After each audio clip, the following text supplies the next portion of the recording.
Welcome to Bulleteer Hangouts. This is put together by Jeremy and other friends in the Raging Bullets Facebook group. And these are Google Hangouts that cover DC Comics and all kinds of other pop culture from film and television and things like that. And they're regular casual chats. And if you don't have a chance to participate in the actual Google Hangouts, this is a way to listen to the audio from those Hangouts so you can be a part of the discussion yourself. Hopefully you'll enjoy these. On the green lights inside. Yeah. Lights Out. Yeah, the new crossover. I wish they'd give that a rest. Yeah, I know. Yeah, even through this war with the Guardians and all that, it's like, okay, it seems to be dragging on a little bit. Yeah, just let the titles have a run on their own. Yeah, it seems though it's probably going to go straight into Villain Month. That's what it's kind of leading up to. No, doesn't it happen after October comes out, doesn't it? I know, because in the last issue of New Guardians, it looked like the same villain that's going to be on the cover of Green Lantern. Yeah, Relic. Yeah. Yeah, it looks like it's going to be the Relic storyline. Yeah, and I think that's maybe what they're referring to as Lights Out because of how the power battery's drained and the ring's going all wacky. Well, I'm just getting a bit tired out. Those Green Lantern stories that run through all the titles. Yeah, it almost seems like they're overcompensating a little bit, maybe for lack of other books, but having all these events with Supervillain Month with Trinity War coming up, that it's like let's just have a little bit of break. Yeah, I don't know. Maybe they're thinking, now that Jeff Johns left Green Lantern, they need to keep the interests. Yeah. So they keep doing these big storylines. And I think that could backfire. Yeah, but just, okay, even though this writer's gone, he's been part of the universe for so long, hopefully we can catch you with this other stuff. I can get that. Well, we'll see what happens. Yeah. Did you see that story about Justice League 3000? Yeah. What do you think of that? Some of the character designs seem a little rough, though the Flash and the almost like old Jedi Green Lantern look cool. Well, it's not always. Yeah. Though I read a story to where, from a reliable source, that even though it's not Wally West, it's maybe somewhere it's close. So maybe somebody from his future lineage. Well, they're saying it's possibly one of the Tornadoes. I've heard everything from them coming through a wormhole to clones to everything. Though, I'm on board because the creative team is giving Matthias wire. Can't go wrong. Yeah.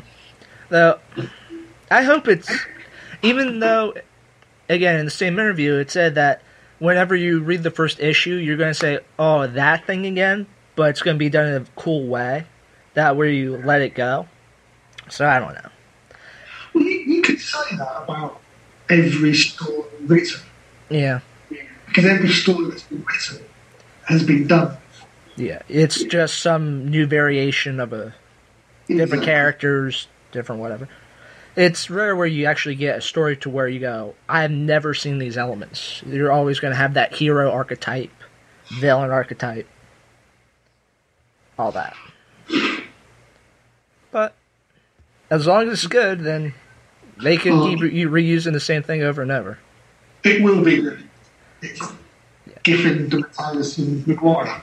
That's just, to me, that is the hope.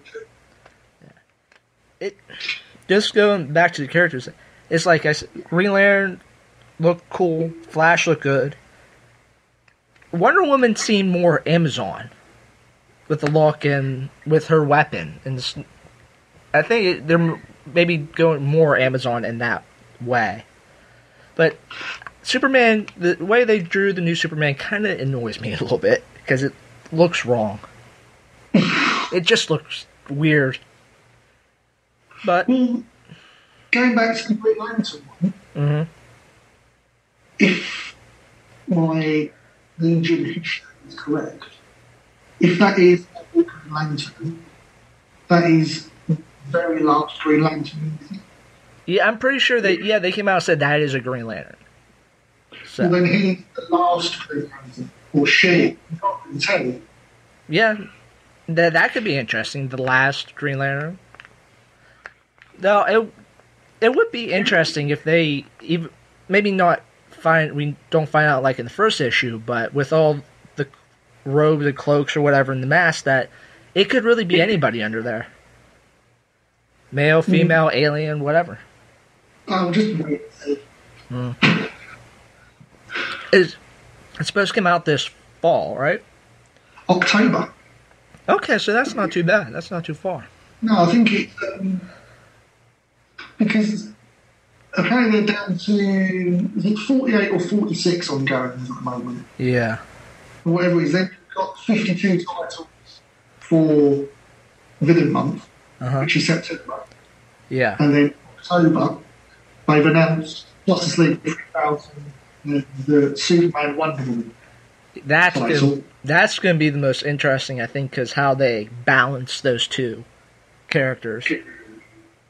Well, I've already seen some people say that this is actually news of Wonder Woman because it's going to be a comic about Superman and girlfriend. Mm-hmm. You know, I don't think Wonder Woman's going to play second string to anyone. No. It would be nice to maybe have her in the forefront more than Superman. Well, I think they're going to have to because she's not going to be like a Superman Lois Lane comic where she's going to need him to save her everything. Because she's technically just as powerful as he is. Yeah. Well, and with Batman having all those briefcases and having nothing for Wonder Woman, they could play that up. Well, yeah, that was in Justice League when Batman opened Wonder Woman's briefcase and there was nothing in it. Did you read that one? No, but I went over. I didn't read it, but I went over what it was and all that. There was, I think it was, the Clark's confronting Batman at briefcase. Mm-hmm. And Batman's explaining to him why Superman and Wonder Woman's relationship is so dangerous. Yeah. And he opens up Wonder Woman's briefcase and there's nothing. And Batman said, so she has no purpose. So if she were to ever go rogue, the only thing we've got to stop her is Superman. Yeah. But if they're in a relationship, how does that happen? Yeah. Which is a good point. Well, hopefully if the world's in the balance, the right decision would be made, but... Well, I'm sorry, but if I was asked to make a decision between Wonder Woman and my country, I'm pretty sure I'd want Wonder Woman. Yeah. But that's just me. Yeah. But, well, we won't know until the book comes out. Well, another interesting thing is they're going to have to come up with some new villains. Yeah. I can't think of anyone apart from possibly Darkseid and Doomsday that could take on her. Yeah. Would maybe some of the villains from their own standalone books come over? And maybe Even team so, up. I mean, Metallo wouldn't last 2 seconds with Wonder Woman. And Cheetah would be burnt to a kiss. Yeah. You know, so it's going to have to be something fairly freaking major. Yeah.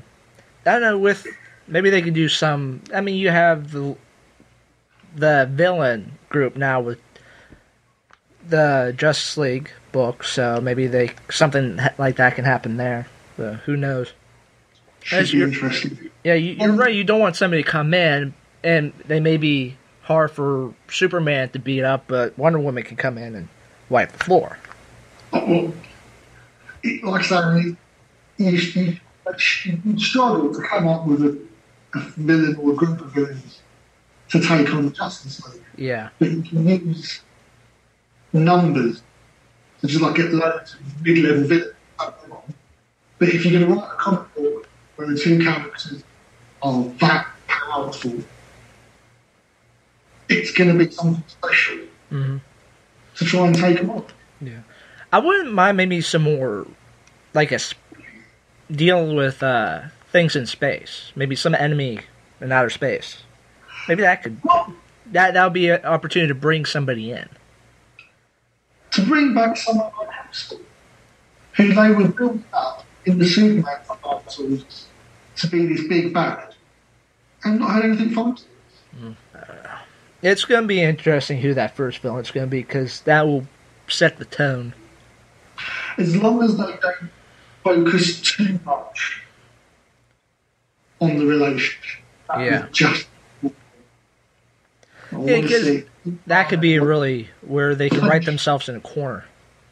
Yeah, exactly. And the thing is, it doesn't matter how long they write the storyline, Clark Kent will eventually end up with Lois Lane. Yeah. That... It's going to happen. I had a conversation with one person about how they were mad that Superman wasn't with Lois Lane immediately. But I'm like, you can have all these other relationships, you can have it work off, but when it comes to the end, then that's when you want them. You can have some adventure to get you there. Well, it's like he's got 75 years of history, and he was only married to Lois for 10, wasn't he? Or something like that? Yeah. Only Lois Lane, yeah. Yeah, so it's like, it's going to happen. It's going to happen. There's no way it can't. I mean, even it's not a question of if, it's a question of when. Yeah. Even in the Smallville TV show, the Clark Kent there was with Lana for like 8 seasons, but then when it came down to the last 2, it was Lois Lane. All it's going to take is someone like Jeff Johns or Scott Snyder to walk up to the DC editors and say, I've got this really good story that's going to get Clark together with Lois, pay respect to everything who's gone before, and it's going to make you a shed load of money. And the DC editors will go, when do you want to start? Yeah. And that's what's going to be. It's like the very first issue of Catwoman ended up with Catwoman and Batman having sex. Now, it's like, oh my god, this is terrible, this would never happen. And it's like, since 1939, people have been saying Batman has to get together with Catwoman. Yeah. They give you it, and then when it's not done the way you want it done, it's the worst thing in the world. Yeah. And that's why I'm glad in Earth 2 that Batman and Catwoman did get together, because for some reason, I really like that. Like, I have no problem with them two being together. Well, again, it's something else. It's going to happen. It's going to happen. Yeah. As soon as, do you get the Batman titles? Sporadically. Right. I'm more of a Green Lantern person. Oh, right. In the Batman the Dark Knight, the Manhattan story that's going on. Yeah, I did read that. Yeah, that Ukrainian terrorist. Yeah. As soon as he revealed himself to her, the first thing that went through my head is, she's dead. Mm-hmm. There's no way she can get this story out. No. Not going to happen. Because regardless of how they try and work their way around it, eventually he will be with Selena. Yeah. Yeah, it's now that I think that now since they started the New 52, they're, what is it, close to 2 years now? Yeah, we're close to. It's like, it's not like we're on issue 675. We're in the beginning still. They can do more development. before they announced it, I would have been saying, even on the DC Festival, saying that it's getting to a point where they should just start again. Mm-hmm. And my only criticism of the New 52 is it wasn't a complete blank slate.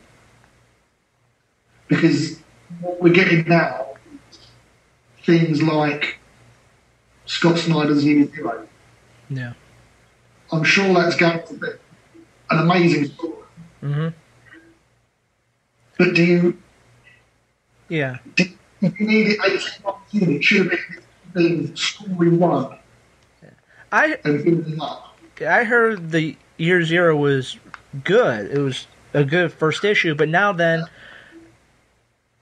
saying, oh, you're going to have it spin off into Green Arrow, into this comic, that comic, where that first issue was so good. Now it's like, okay, now we're going to have it in everything, which that can be worrisome. Well, it all depends on why they're going in to those comics. Because it's not every Batman type. It's Batman, Catwoman, Nightwing, but it's not Batman and Robin. It's not Dark Knight Detective. So it's just a few Bat titles. And if you look at the titles that are actually taking it on, I don't think it's Scott Snyder or editorial that told them you have to do this.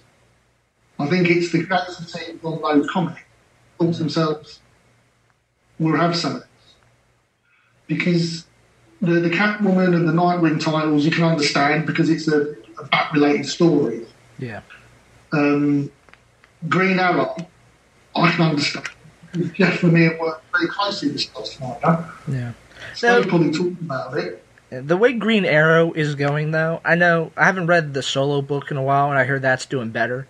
But the way he's being portrayed in the other books, it just seems like he's becoming Aquaman past. Now that Aquaman's good, he's losing some of what Green Arrow was. Well, in the since Jeff Lemire's taken over, his first story was just finished. And basically, what's happened is Oliver Queen has lost everything. Yeah. His only means of income is Justice League of America. And he's come to the conclusion that basically all he is some dude with a bow and arrow. Yeah. But he's really good.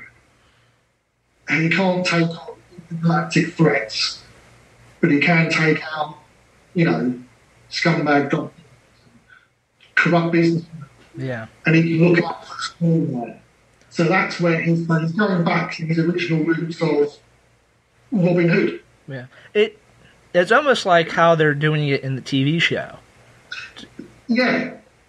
To where even though there's not this list, he's still going after the corrupt people in the city without having... He's come to the realisation that he ain't basically just a bloke with a bow and arrow. And so he's going to start going after the people in... Yeah. I heard... The only title on that Year Zero list they showed that I have real concerns about is Green Lantern New Guardians. Yeah. Because if they try and make it as a Batman tie-in, Batman has no place whatsoever in New Guardians. The only person Kyle is the only Earth. So, yeah, I really can't see a connection with that. No, Green Lantern, yes, because maybe it's like, they both started afresh and they need to put like first issue Justice.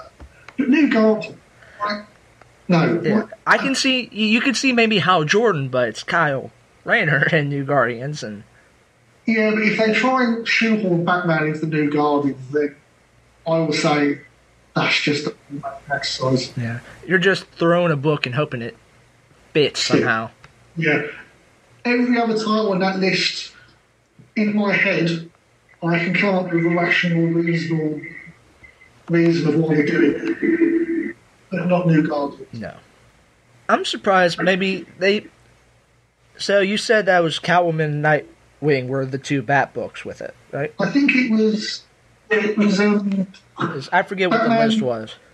Catwoman, Nightwing, Green Lantern, New Guardians, Action, Flash, and Green Arrow. Yeah, that Green Lantern's kind of in there that doesn't fit the list at all. Unless they're going to use this new hero as a chance to try and explain what's happened pre-New 52. Yeah. Because there's a lot of stuff that's gone on that hasn't really been touched. Yeah. Yeah, like, for instance, Mongol. They're bringing Mongol back. Yeah. And if your introduction to DC is New 52, you'll be thinking, who the hell is Mongol? Yeah. Maybe New Zero is going to be, this happened before the New 52. Yeah. And maybe it was like, okay, maybe, though, still New Guardians, maybe if it was just a regular I just keep saying, maybe it was just a regular Green Lantern book, you could say, oh, this is how Earth kind of got acclimated with the Green Lanterns, finding out who they were, what they were about. But New Guardians just seems that other book. Unless Green Lantern and New Guardians are going to run into each other, it's like a two-parter. Maybe. But it just seems, why? Yeah. So I don't know. I can see maybe having how Earth getting acclimated to the Green Lanterns, but yeah, New Guardians just seems that we just need another book in there. Let's throw in this one. Yeah, it was on top of somebody's desk. What makes me think that it's not a company-wide money-making scheme is that if it were, you would have not just Action Comics, you would have Superman and Superboy. Yeah. And Teen Titans, and Vibe, and Container, and all that sort of thing. But it looks like it's just a case of Scott Snyder, New Zero, that looks really good. A couple of editors gone. Can we jump on that? Few issues, new creative team, do something great. If that's what happens, I'm all on board. If it's just to try and squeeze a few extra quid out of me, yeah, I'll spend it, but I won't be happy. Yeah. It'll be one of those things where you see it and go, maybe I'll just read the review first and then get it. Yeah. Just make sure. I don't think, regardless of what Rex says, I don't think DC actually made that many mistakes since this has started. Mm-hmm. It does seem to be an issue regarding creative change. But no more on Marvel. Yeah. I just feel that if you're throwing out a list like that, some thought has to be put into it to where you can have a reasonable connection. Yeah, mind you, they haven't said that to understand you have to have all of it. Yeah. So if they are just standalone stories, they could just do it. Yeah. Like you'll have a couple of pages where maybe Batman pops in, or there will be a reference. Yeah, and it's using it as a fill up or a story to flesh out the character a bit in the New 52 scheme. Yeah. But mind you, I don't know what Nightwing is going to get in Year Zero, because if all the rumours are true, he's the one that dies. That kicks off the big hoo-ha. Wait, Nightwing? Yeah. I haven't heard this rumor. Apparently before the New 52, yeah. Dan Dio wanted to do a story where they killed off a major character. And he wanted to kill Nightwing because it would have that effect that would spread across the entire DC universe. Yeah. But then they started planning the New 52, so that was put on hold. This month story came up, where apparently, dies, the Justice League is and the villains take over the Earth. No. And so they're saying the hero that cops it is Nightwing. That could be interesting. Though we could have all this. So would it be definitely somebody from the villain side to kill the hero, or what is it going to be? I don't know. Because it'll be interesting to see who the killer is. The blurb on the villain month thing is that the hero dies. Yeah. This kicks off the battle between the League and the Society. The League are considered dead, and the villains take over the crown. Yeah. And so they're saying that Nightwing's death kicks the whole thing off. I mean, that would definitely make Batman mad, but it just seems weird how it would affect everyone, because Nightwing was always the middleman between Batman and everybody else. It was like, if I wanted to talk to Batman, but he wouldn't listen, he'd have a word with Dick. Because the character who dies needs to be that big to where the Justice League goes, we need to take care of this. Exactly, because you can't kill Batman again, you can't kill Superman again, and you can't kill Wonder Woman. Yeah. Can't kill Catwoman because she's already dead. So many times, it's ridiculous. You can't kill Aquaman because he's actually popular for the first time in 50 odd years. Yeah. You can't kill Cyborg because, for other reasons, people would start hurling accusations about him. And the Flash is done anyway. So the only other character outside of the Justice League who's that big is Nightwing. Sure. No. It'll be...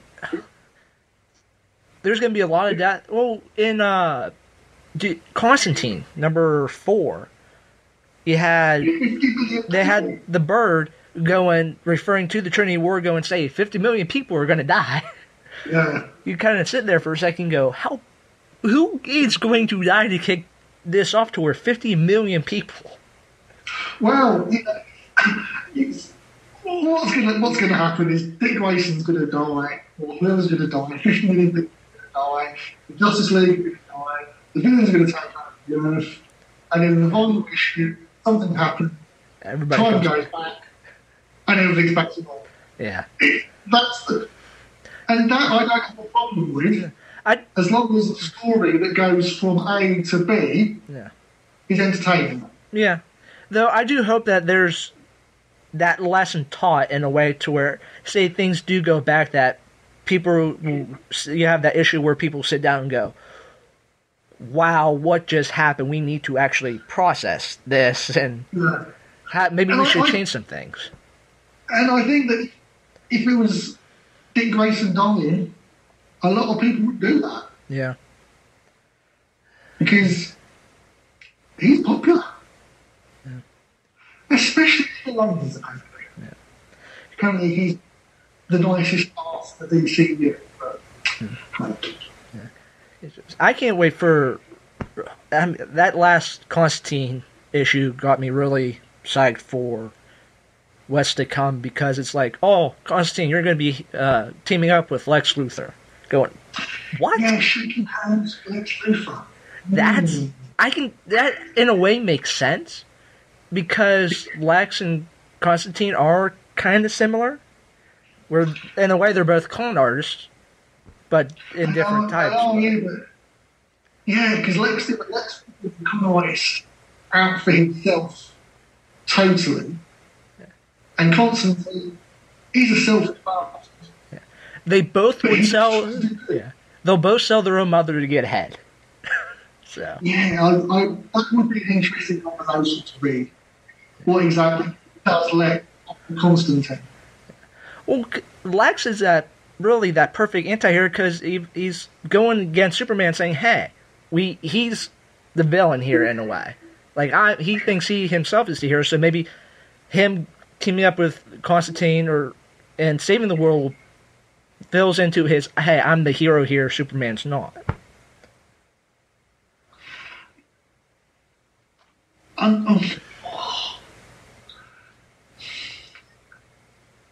And Unless, I had to read that sentence about 5 times before it fully processed with Lex Luthor. unless the reason, maybe Zatanna's the one that dies. Oh, that would. That would. Constantine is trying to make a deal with Lex Luthor to maybe save something. That would have definitely affect the Justice League. Because she's got defeated both Justice League and Justice League Dark. Yeah. Maybe it's Zatanna that cops it. And the deal that Constantine makes with Lex is to bring Zatanna back something. That would be totally... I love this idea. That would be really out of left field. People... Yeah. I mean, you have that connection with the Justice League. She is a member. Has that connection with the Justice League Dark. Because if Constantine's having this constant struggle with the cold flame... Yeah, cold flame. If Lex Luthor has a form in the magical world, which he would, because Lex Luthor, yeah, it would be with cold flame. Yeah. Zatanna somehow dies. Lex makes a deal with Lex. No, Constantine makes a deal with Lex. I'll give you the souls of the Justice League. You can bring back Zatanna. Yeah. Zatanna comes back. Justice League disappear. But let's take over the Earth. Yeah. That. And then 50 million people died. Oh, that. That's just the thought I just had. That's a really good thought. that really makes sense. Wow, that really does make, because the Nightwing, that makes a lot of sense, but that's really just Justice League. But with Zatanna, it crosses a lot of the borders that are up with trying to figure out who to kill. And killing off Batman could be construed as just killing someone for the sake of killing off. Yeah. Oh, it's a big name, let's kill them. It's Zatanna, who's well known in the comics world, but outside, no one really knows. Yeah. So it's not going to be for an a publicity stunt. Yeah. She's got connections with Constantine. Constantine, as we know, is a selfish bastard. Sure. And the one person who he truly actually cares about would be Zatanna, and that's it. Exactly. Yeah. I'm sure it's not quite that whatsoever. Yeah. And it would be a really big shock. Because a lot of people are just maybe ignoring the Justice League Dark book, saying, no, there's nothing going to be over there. When it really could. Because, I mean, if you look at the Trinity War, a lot of talk has been with the Justice League. But then you also have the Phantom Stranger, Pandora, the Question. You have all these mystical elements going on. Justice League Dark has to be playing a bigger role somehow. Because they are with the magic, the occult. Well, yeah, because the Phantom Strangers take them that have to take a side. Yeah. So you're going to have each of the three groups siding with one of the three characters. I would imagine that because he's been appearing in their book so much, that Phantom Stranger is going to be with JLD? JLD. Yeah. Yeah. Just from pictures, Justice League America sides with Pandora because the pictures and the stories of Batman running away with her box, which means the Question would then side with Justice League. The Question? It will have to be. Because if Pandora's with JLA, that only leaves one left. I think she would. I think it will be a case of... Because if she's the rogue, dangerous element of the Trinity, that's basically what Justice League of America is. Yeah, the JLA was created to defeat the Justice League. So... Not one because Justice League laws, but that's just my opinion. Yeah. Then I can't get out of my head now that Batman's going to die. Because if she doesn't die, I'm going to be really upset. It really makes sense. Because, I mean, you have the spy for the JLA in the Justice League. You have Zatanna, who was with Justice League Dark, now with Justice League. Is she?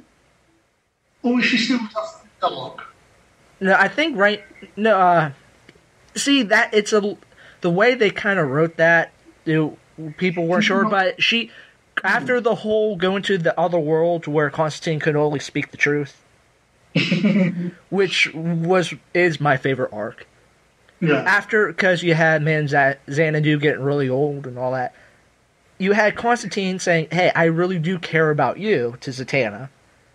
And then after, whenever they got back, he kind of forced her out because of what was said. So that's why she was able to go to Justice League, like she was before the New 52, for a while. See, it would make sense. But then again, I remember reading the Armageddon crossover and nothing about that made sense. Yeah, it could really be anybody. I say, it's not going to be the tower. Yeah. Because if it was. No, I'm just. It would be amazing if it was. Well, if it is, just remember where you heard it first. Yeah. Hey, I have Audacity recording, so it caught it, hopefully. Good stuff.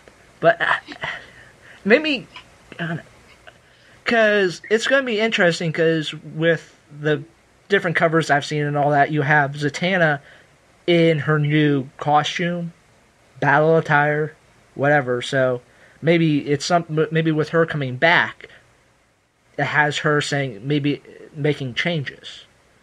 Like she dies, she gets brought back. Well, it all happens after Trinity War, doesn't it? Trinity War leads into Villain Month. Whatever it is this month. So, who knows? And what's nice about Villain Month, even though I feel like it could be longer, it's only 6 issues. It's a 2-month event, to where it's not going to be like Green Lantern, where it's a half a year. Well, it's the 52 one-shots, isn't it? Then there's the Evil Forever 6-issue miniseries. For the Trinity War? Yeah, it's... From the Trinity War. It's 6 issues. Yeah, I thought Villain Month was just in September and that was it. Well, the one-shots now. Yeah. But you've got the new series, haven't you? You've got River Evil, Rogues, Argus. Yeah. They're taking a whole month in September, then condensing it down so you can have the other books. And seeing how, like, Superman or how the different heroes are handling what just happened. You're still continuing the storyline with the 3 books, but then you have the heroes back, and you can see how they're handling what just happened. I thought the one-shots were the heroes weren't going to be in it. It was going to be just the villains. Yeah. Like the villains got to take over, because Justice League is no more. Because Constantine made it with Lex to bring back the tower. Yeah. Because they basically said the reason why the villains are out is because Justice League is no longer around. It just makes you wonder, do they self-implode, or what happens? Well, exactly, because the way it's worded is the Justice League is dead. Now, is just the concept of the team dead? Well, if we're getting a Superman Wonder Woman book, so they have to at least stay together. Yeah, so that's why it doesn't say the members of the Justice League are dead. Just the Justice League is dead. Yeah. So have they somehow split the team up, or does it mean everybody's comic book? Somebody made a choice. The rest of the people didn't like that choice, so they decided to disband after some big 50 million people died. No, 50 million people. Did that happen before or after, though? Was it 50 million people died, they couldn't do anything, they get blamed, so Justice League dies, and then there's nothing to stop Lex Luthor from the Secret Society moving in? Yeah. People go against the Justice Leagues. Well, if you set yourself up as the most powerful heroes on Earth, and then you can't stop 50 million people from dying, the survivors are going to be upset. Yeah. And so they'll go against those heroes that they always believed in. And then they disappear for whatever reason, and then the Secret Society. Yeah, because there's nobody there to stop them. You could get a job right. This is a piece of cake. It's a piece of cake. So yeah, that's what happens. 50 million people die. Justice League can't stop it. They get the blame. Oh, okay. Another idea. 50 million people die. Yeah. Okay. Justice League takes the blame. Justice League of America gets rid of Justice League because that's what they're dying for. Yeah. And when the most powerful heroes have gone, Lex Luthor and society then move in. Get rid of Justice League America. Because, I mean, Justice League America, we're supposed to get rid of Justice League, but who's to say they can do the same job as the Justice League did? Exactly. Yeah. And then people will start turning on the Justice League of America because they can't protect like the Justice League did. All I know is the Justice League Dark seemed to be looking better and better. Because nobody knows that they exist. They're still in that background. I don't think they'll ever. I'm now thinking that 50 million people die. Can I just say, it's just amazing that we get the 50 million people dying from a parrot. A parrot that can see into the future. Yeah, that's how we get this information. So 50 million people die, one of which is a Tanner. Constantine makes a deal with Lex Luthor. I believe in one of the covers of maybe Justice League Dark or I forget what cover it was for which book, but you have the Phantom Stranger going into the Afterworld with Katana, Deadman, and somebody else.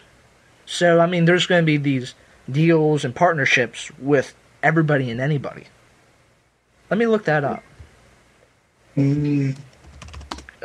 Let's see here. Well, I can see Katana doing it because she wants her husband back. Yeah. Every time I see a cover for Pandora, I get more and more excited. Because it looks beautiful. You see, I have...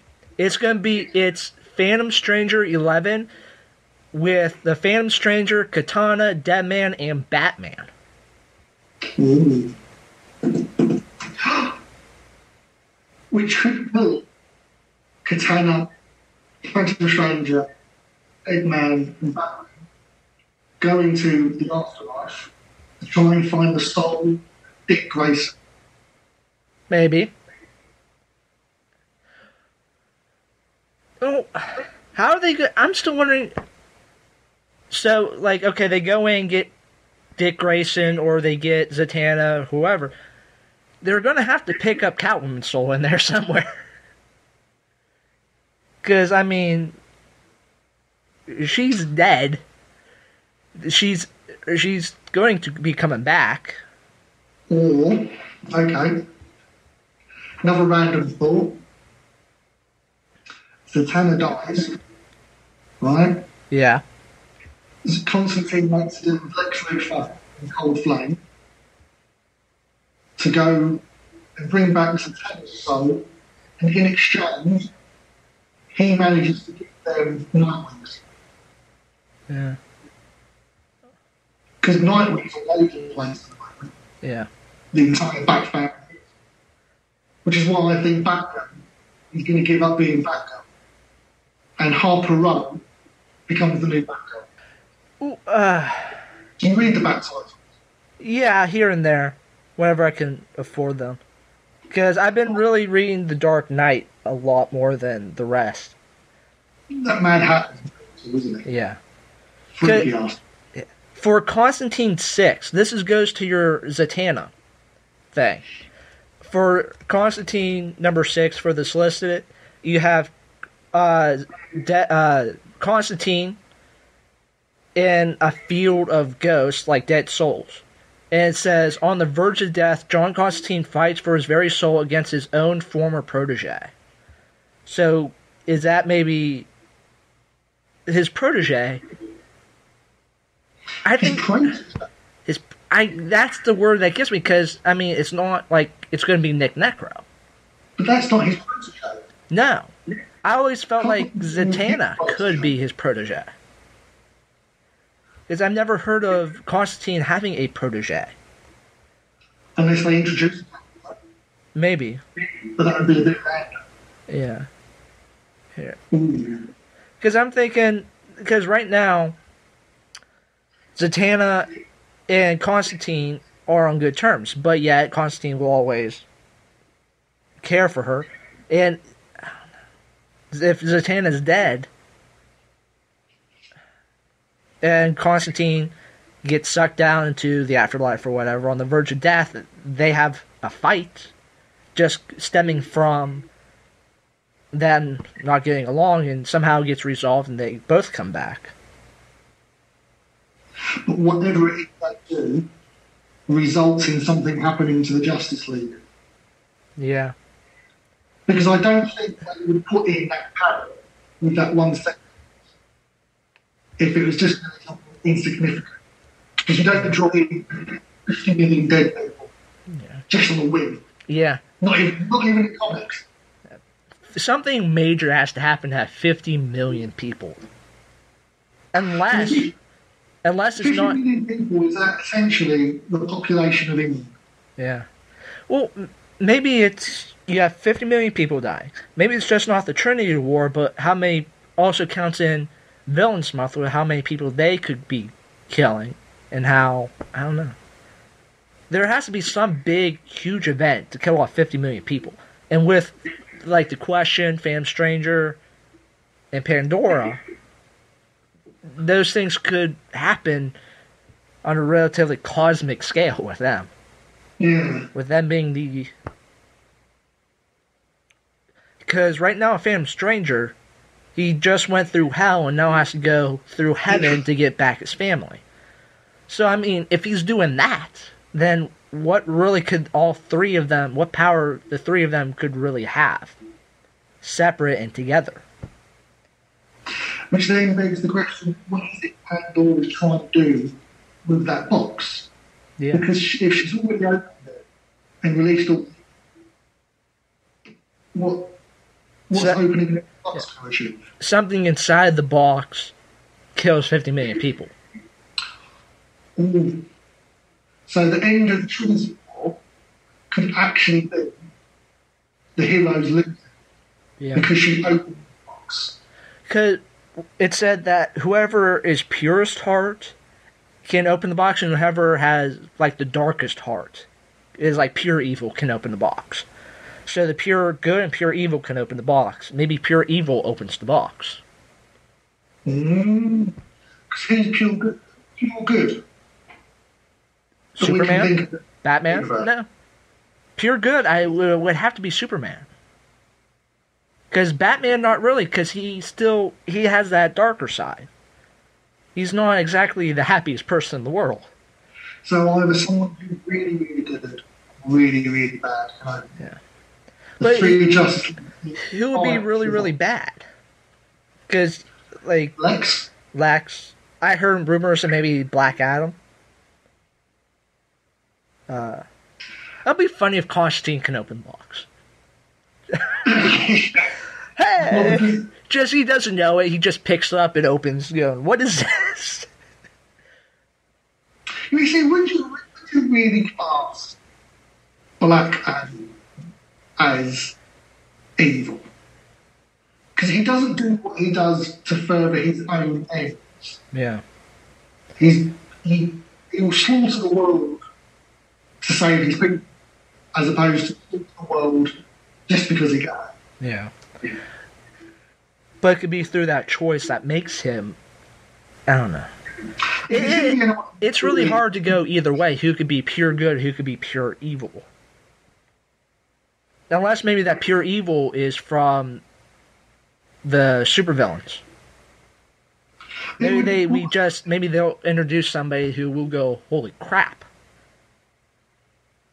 Well, Lex, because everything he does is calculated and thought out. It's not evil like the Joker, where it's just, I'm going to go do this. Wow. The consequences are he doesn't care. It's mental. Lex will think, if I do this, 50 million people die, but it will achieve my aims. Oh well, do it. That's evil. Yeah. But it's like, I can still think of like Nick Necro it's more evil than Lex. Dr. Destiny, you can still think of a lot of people who would be more evil than Lex, because he's really, all his stuff is through him believing that he's doing it for the better of people of Earth. I do like the idea though of it's one of the bad guys who gets it open. Because that means the villains won and people would turn away, and 50 million people die, which causes the survivors to turn against the Justice League. Because really, the only way you can beat the Justice League is if the people they say they're going to protect don't want them anymore. Maybe, what do we really know about the Question? Because maybe That's the question. Well, that's the question. Well, isn't it meant to be Alexander the Great? I don't know, because we really don't know anything about him. Because he could technically be pure evil, because we don't know who he is. Yeah. Because, I mean, the Phantom Stranger is supposed to be Judas. Pandora is Pandora through just regular mythology.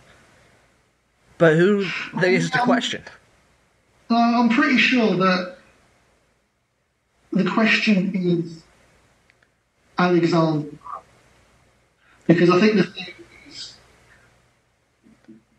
But I don't remember Alexander the Great doing anything that would cause him to be part of the Trinity.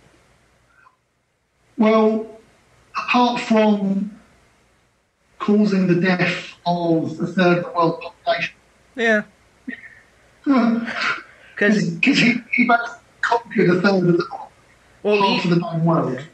Because he Macedonia he fucking killed a lot of people. Because he technically, you can say he technically controlled the world at one point because of just what they knew of the time. He does, and that could be why he could be the Question, because we always kept saying, what's over the next hill, what's over the next bridge. Because the Question. Yeah. Just keep on going. True. So it could really, finding out who he really is could be anything. It could be Hitler. Who knows? Huh.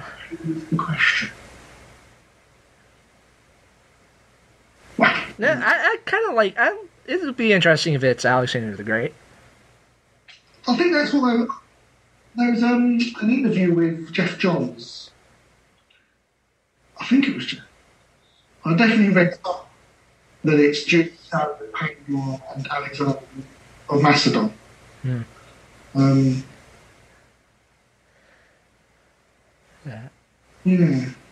I just, because I mean, you have the three most power. Would you consider the Trinity the three most powerful beings in the DC universe?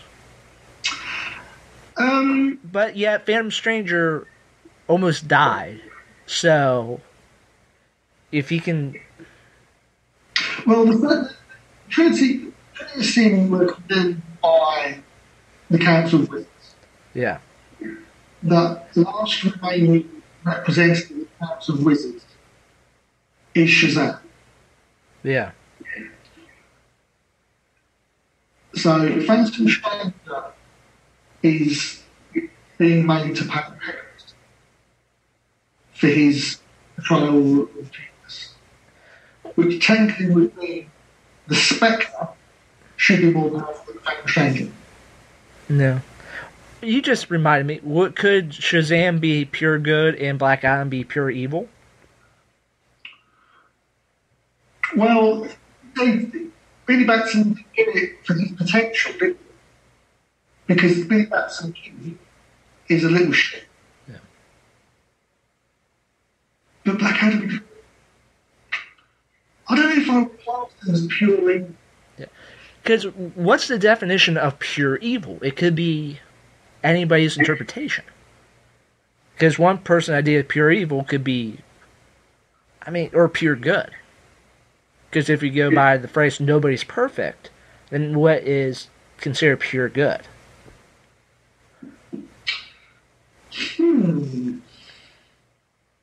That would be a really interesting question that gets answered in the book. Because there is, would Superman be considered the purest of the pure? Because with Man of Steel, there keeps getting references to it, Superman being referred to as Christ in a way. Yeah, So if you're thinking of pure good, there is a hell of a lot of symbolism in that film. yeah, Honestly, when you see it, it's like, that could not be more obvious if you just nailed a letter to my head saying Superman is God. Yeah. So, you can't get any more good than that, really. Yeah. I'd actually possibly probably more on the lines of Shazam and Black Adam. They are meant to be the exact opposite of each other, aren't they? But then again, it all comes down to your definition of pure. Because I would think that Luthor is pure evil. Yeah. But then again, Mad Hatter, his latest story makes him to be a right evil, psychotic, The Joker. murdering scumbag. But the reason Mad Hatter's like that is because he was on drugs and sending loopers. So is that his fault? But the Joker, just mental. So is that him being purely evil, or just a case of being insane? Exactly. Whereas Lex Luthor, you mentioned Hitler. What made the Nazis so horrible? Everything they did, they knew what the consequences would be. Yeah. But did it anyway. It would be really interesting to see, because we have our own thoughts of what's good and evil. We'll find out really through the writing, what are the writer's definition of good and evil, and what the DC Universe considers pure good and evil. Well, for definitely... If it's going to be based on that, pure good's going to be... it's just... I'd like to go, 10. Yeah, because this will be ripe for psychologists about what are the writer's definition of pure good and evil. Exactly. Because I have a feeling we only have seen with the villains, the Society of Villains we've only seen a handful of people.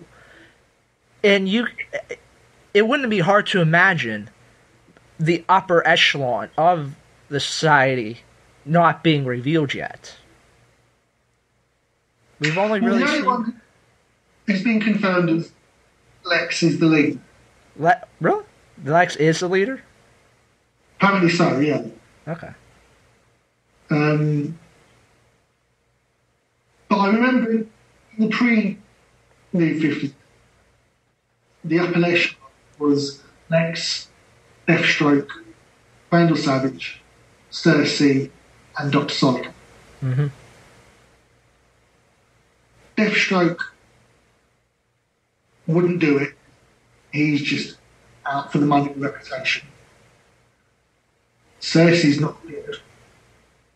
Dr. Psycho, I'm not even sure if he's a bad guy anymore, considering the storyline in Superboy. And Vandal Savage is too much his own person. So it's Lex Luthor and whoever the bloke suit and bolt hat. Yeah. It'll be really interesting to see who he is. Because with him murdering Catwoman, it's not like he went through all this talking, his master plan. He went, okay, we have no more use for you. And no remorse. Just clean this mess up. Did you read the Justice League story where they went up against that character called Graves? No. Right, okay.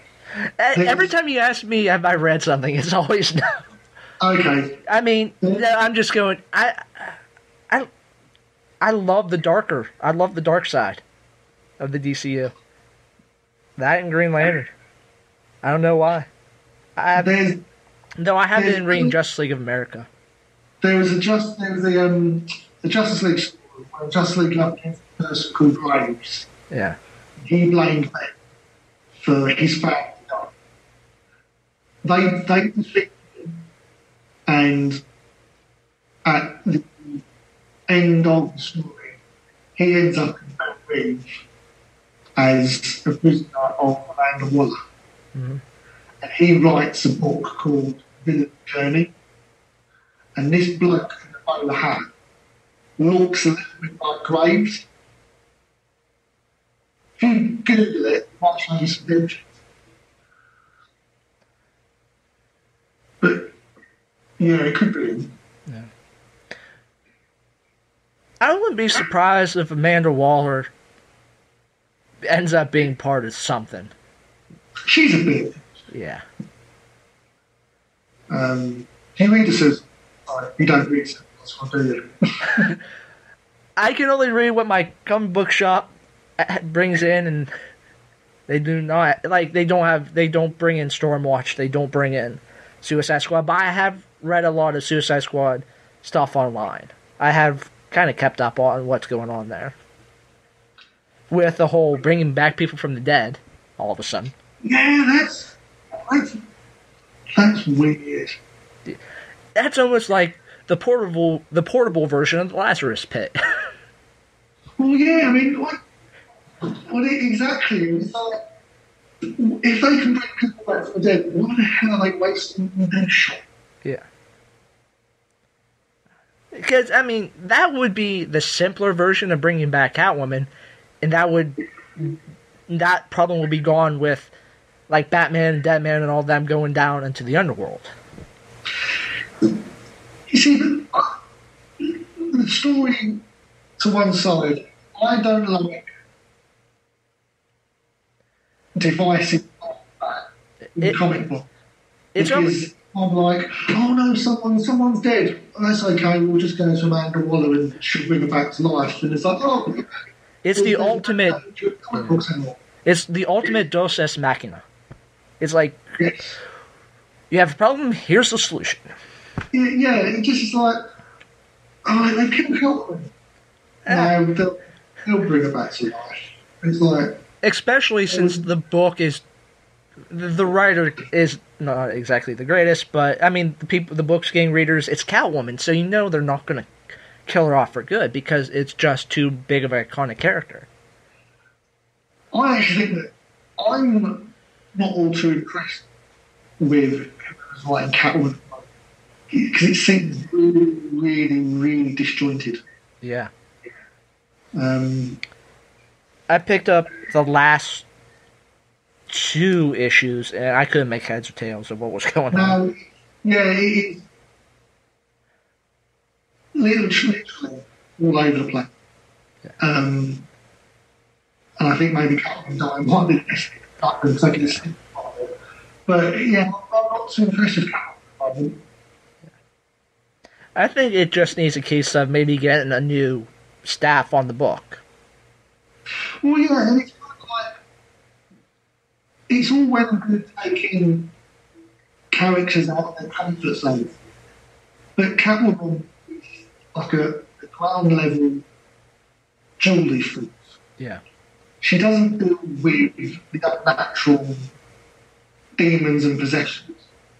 That's not her thing. Yeah. So then having the Calypso thing just didn't seem forced. And if you force something into an medium like comics, it just shows up so quickly, it just ruins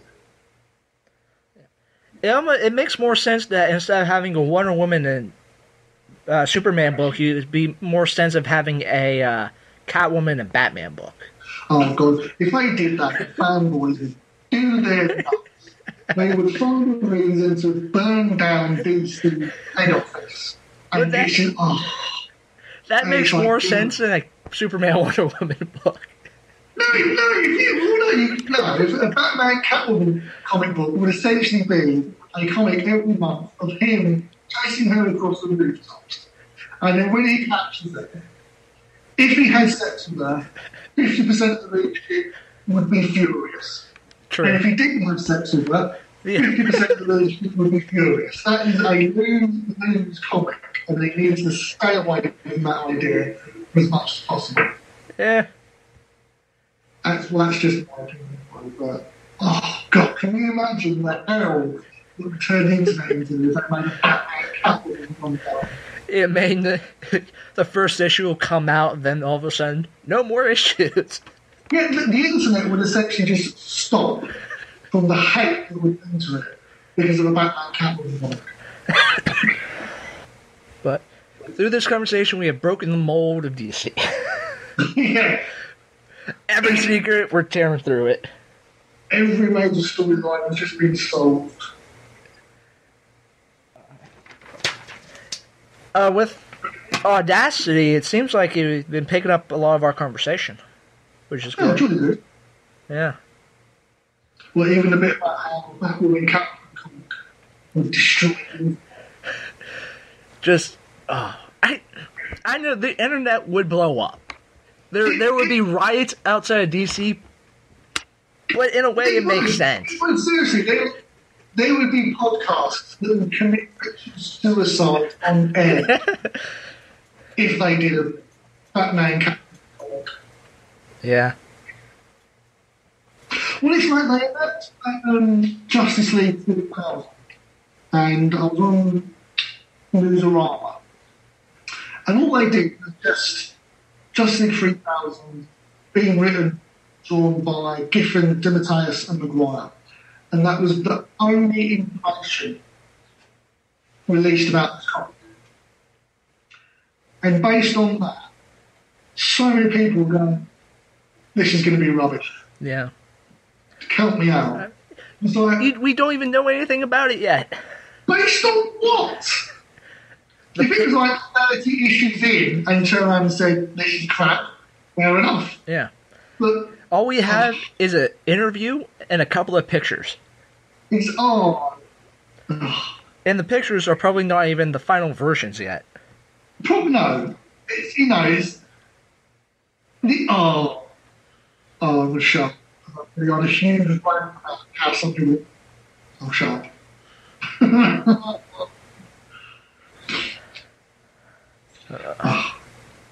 Some people just get so irate with these things for no reason. Yeah. Though,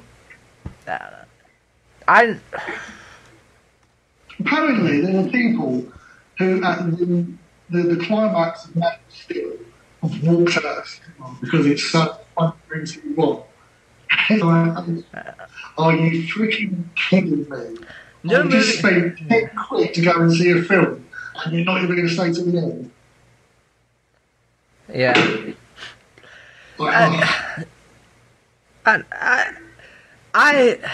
No movie can be that bad to where you'll walk out of a movie theater. It has to be extraordinarily crap, and Man of Steel is definitely not that. It's amazing. I cannot believe you haven't seen it. You know who Kevin Smith is, right? Clerks and all that, Silent Bob. Yeah. On YouTube, it's cut up in parts, and I've only listened through the first 3. But it's Kevin Smith and the guy he's doing it with. Basically, Kevin Smith loves the movie, and the guy he's podcasting with hates the movie, so they're just going back and forth. Oh, it's hilarious. I don't know how you can hate that. I can understand having certain issues with it, but visually stunning. You know, and one of the accusations is that it's got no heart and no soul, and that is just utter wrong. Yeah. Because I'm a 37-year-old copper. I have seen some really, really bad stuff. And there is a point on screen where I almost cried. That is how touching it was. So, when you compare this movie to, say, Superman Returns, I mean, how can... I wouldn't compare... there is no comparison. To anything. Yeah. Because as far as I'm concerned, and I may be overreacting, Superman Returns never happened. Yeah, exactly. Or Christopher Reeve's film, and then there's a 30-year gap, and it's Man of Steel. Yeah. Superman Returns never happened. Hey! Hey, guys. You're back. Yeah, hold on. I got to hang up right quick, and I'll be right back. But, I think people, in a way, are also missing a point. With Man of Steel, it's not they're not paying homage to Christopher Reeves or the Donner films or whatever. They are starting their own world, their own universe. Exactly. It's going to be new. People are going to be scared because, it's not whenever I was a kid. It was not this. This is their own thing. And also, you hear a lot of people say, yeah, but in the comics, Superman wouldn't do that. Like, in the comics, Superman wouldn't do that. But this isn't the comics. No. This is the movie. It has a different set of rules it has to adhere to. Yeah. Because if they made a Superman film that would appear to people who read the comics, 70,000 people in America would go and see it. Yeah. It's like I keep hearing, it's like all the Superman movies are bad because Mama Kent doesn't sew Superman's costume. Well, we're not in the 1930s anymore. You're going to have updated stuff. The way I look at it is my sister, my brother-in-law, and my 10-year-old went to go and see Superman, Man of Steel. They are in no way, shape or form into comics. My brother-in-law loved it. My sister, who's older than me, had one issue with it, but apart from that, she thought it was brilliant. And my 11-year-old niece loved it. Now, if my 11-year-old niece can love a Man of Steel film, they've done something right. Yeah. Another issue I heard was the destruction. It's like, Superman, going back to the heart, or that Superman doesn't care. It was he didn't care about all these people getting killed or whatever, all the destruction until after the fight. Well, if you're having somebody who's being referred to as Christ, and then you have all these other superpowered beings, you're going to have some damage. What does a fight between two people with godlike powers look like anyway? Yeah, exactly. And I've seen it, and like I say, there is a lot of building destruction. Yeah. But the thing is, you see lots of buildings being destroyed, but you don't see these buildings being occupied. Yeah. And it's like, okay, Superman in the comics would have moved the fight somewhere else. But this is a film that has to appeal to millions of people around the world. And if you're going out and paying 10 quid a pound to go and see an action movie, what you want to see is action. And if you've got two godlike people having a fight, they are going to destroy some buildings. That's what we want to see. Yeah. So all that stuff about who doesn't care is it's just nitpicking for the sake of nitpicking. Yeah. I mean, you're all right. It's like if you're having these, there's going to be collateral damage. You're not going to have. Though what was funny was back to the Kevin Smith thing. They're talking about Superman Returns with Lex Luthor having all the land schemes. Yeah. It was like he goes, well, Zod had the ultimate one. He wanted to transform Earth into Krypton. That's the ultimate land scheme. The biggest issue I have is when they say, all the destruction meant Superman didn't care. If at some point in Man of Steel you saw Superman kick a puppy, yeah, okay, that's out of character. If in a Superman film you see Superman punch Zod and Zod flies through the building, that would happen. Yeah. And that would happen. I would love the building he flew through, there was no one in it. Yeah. So what's their freaking problem? Yeah. I would love to see a Photoshop picture of the Daily Planet with the title "Superman Kicks Puppy." Oh yeah, page 3A. This is the whole point I'm trying to get at. I'm going to go get a drink, or I'm going to start headbutting the screen. What you guys have been talking about so far? Trinity War, Man of Steel, Superman, Wonder Woman, and Justice League 3000. Though Mark has maybe cracked the code on the Trinity War with who dies is now Zatanna. Oh, I can't. Not Zatanna. Because listen, you have Zatanna's Constantine. The only person he cares about is Zatanna. She's with Justice League now, so you have that connection there. And with Constantine shaking hands with Lex Luthor, it makes a lot of sense. It's either that. At the same time, Zatanna is such a great character. Yeah, I can't see her die. But she would have to come back though, because I want to see her own solo book. It would be cool to see Constantine off the cuff when the superhero's like not holding back, just his pure. Because we haven't really seen Constantine just go completely insane yet. We did let that one guy die in the first episode. Well, but that's Constantine, though. That's who he is. He lets somebody die so he can further his goal. That's more calculated than going. The more I think about it, the more it makes sense that Zatanna dies,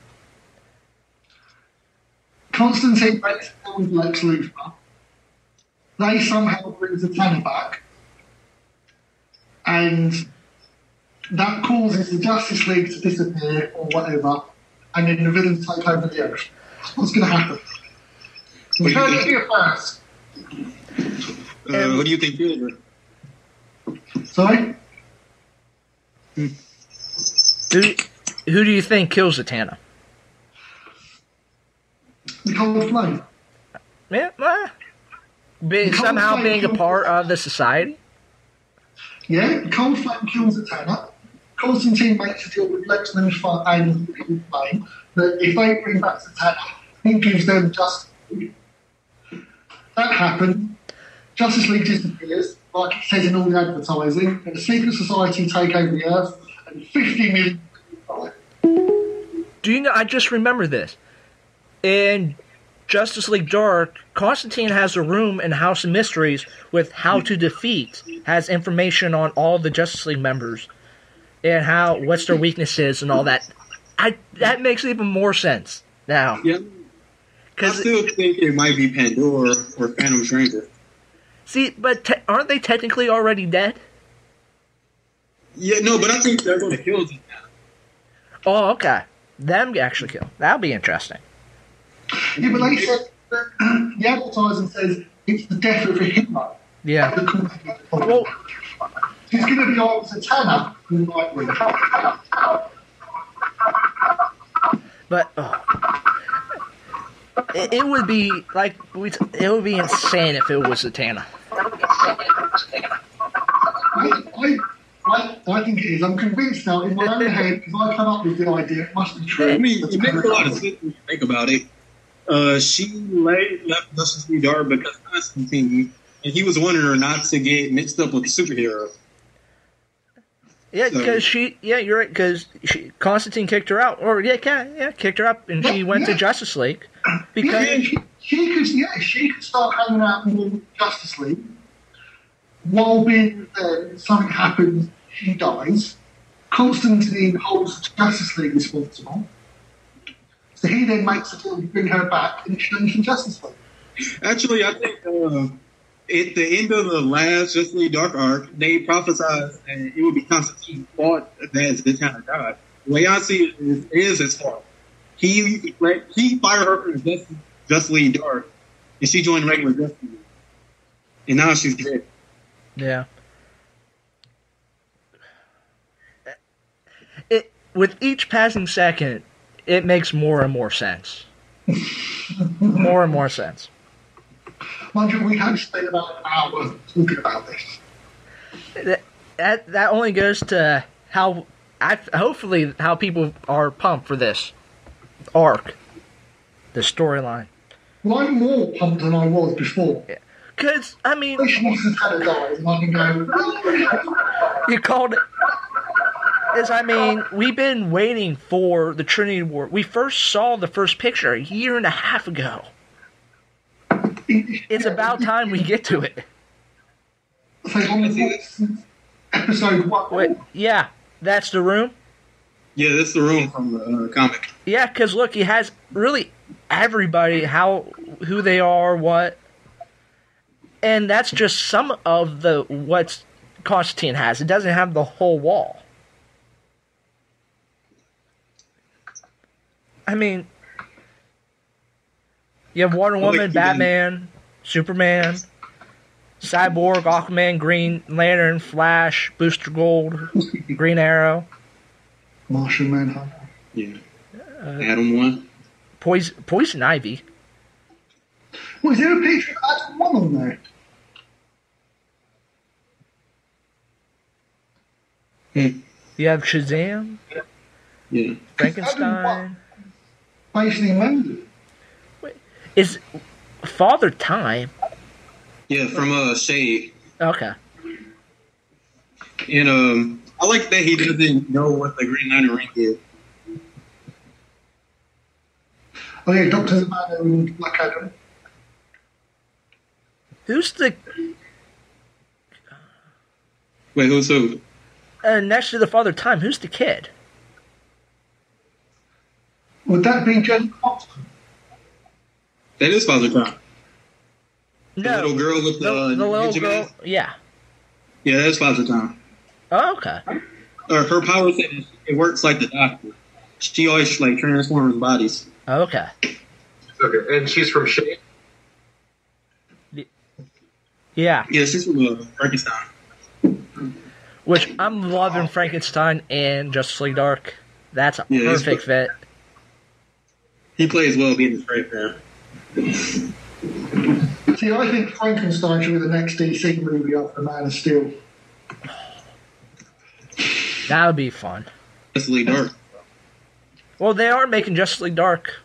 Del Toro. Well, is it Heaven Sent? Yeah, it's Dark Universe, Heaven Sent. I don't think there's an official title for it yet.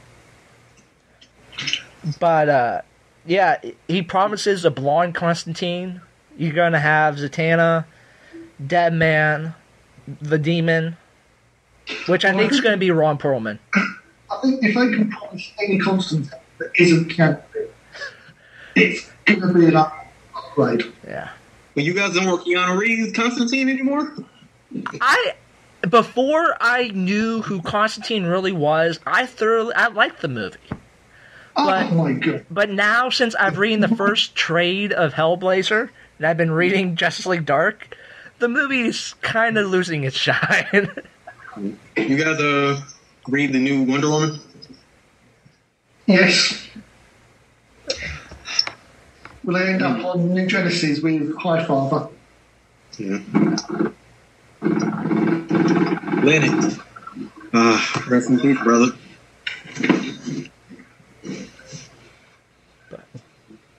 So have they seen how powerful the new guys are? Because the firstborn is able to keep the boom tube open. So there's something I don't understand about the firstborn. Right? He apparently is the son of Zeus and the son of Hera, which is why he's the firstborn. But all the other gods are also children of Zeus and Hera. So they say that he was actually born before Apollo and Aphrodite and Artemis and all that sort of thing.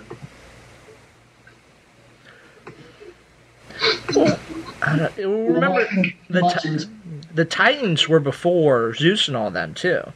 Yeah. So... Yeah, the Titans were killed by Zeus. Because Kronos would technically be the first, wouldn't he? Well, yeah, he was. Firstborn is the firstborn of Zeus. Yeah. But in the late Wonder Woman, it's also not really into it. Hera is the firstborn mother. So he's actually the firstborn. It should be Zeus, Hera, firstborn, then the rest of the Greek gods. Hmm. Which is why he can manually open a wormhole in the boom tube. Yep. So what you guys think of the new Green Lantern also? Too soon? What was that, sorry? The Green Lantern crossover. You think it's too soon? Oh, well, when you said this, I just wish they would leave the Green Lantern crossovers alone for a bit. Yeah. Just let each individual title tell a story instead of trying to constantly keep it all connected into this one combined universe. Because it's just getting a bit of overkill. They need to take a nice breath. They need to take a break.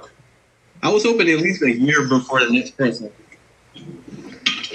Yeah. Yeah. Because, I mean... Because I would like to see... Because right now the new Guardians are in flux. There's really are no new Guardians. I mean, Hal Jordan is now the head of the Green Lantern, so, I mean, you would think that they would take a break and let these people get into their new positions. I think they're running the risk. If they keep pushing it, they're going to get tired of Green Lantern.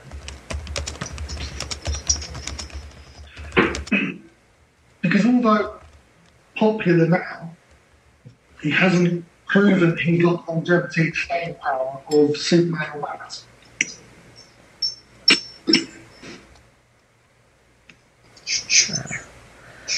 It just... they definitely, with New Guardians, we find out how Relic gets... how he came into this DC universe with the Anomaly, but Yeah, I wasn't actually impressed with that. no. That seemed a bit what's the name? Convenient. Because, I mean, they're dealing with Larfleeze now, but now New Guardians, they reveal the big bad for Villains Month. But I'm tired of Larfleeze. well, he's getting his own book, so Yeah, we're gonna get a lot more of them. He's getting his own book written by Stephen into the Tales. He's going to be awesome.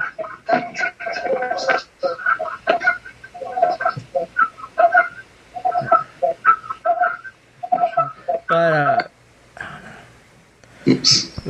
but There we go. it was nice with Jeff Jones' last issue with Green Lantern. It was nice to see Laura Flee's oath finally. It was nice to see all that, but I just don't think there's enough substance there for a whole book. He reminds me of Deadpool. He's like the perpetual joke character, and he's better at small doses. Yeah, because the big arc would be him trying to get his family back, but we already know that he trades everything to get his family back, but then goes back hoarding. We already know that. You know, I think the Fleet as a character works best when he's an antagonist as opposed to the hero. It's like the Punisher. The Punisher for me, I cannot buy as a hero. Basically, he murders everything he says. Well, the Punisher really doesn't make.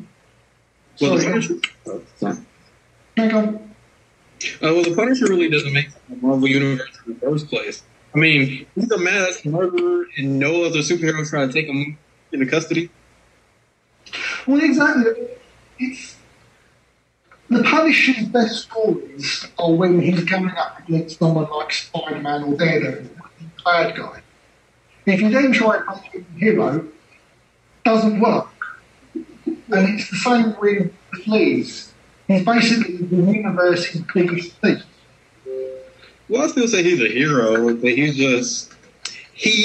doesn't fight supervillains. He kills all the rest that the heroes don't have time for. Yeah, but he fights them that shoots them in the head.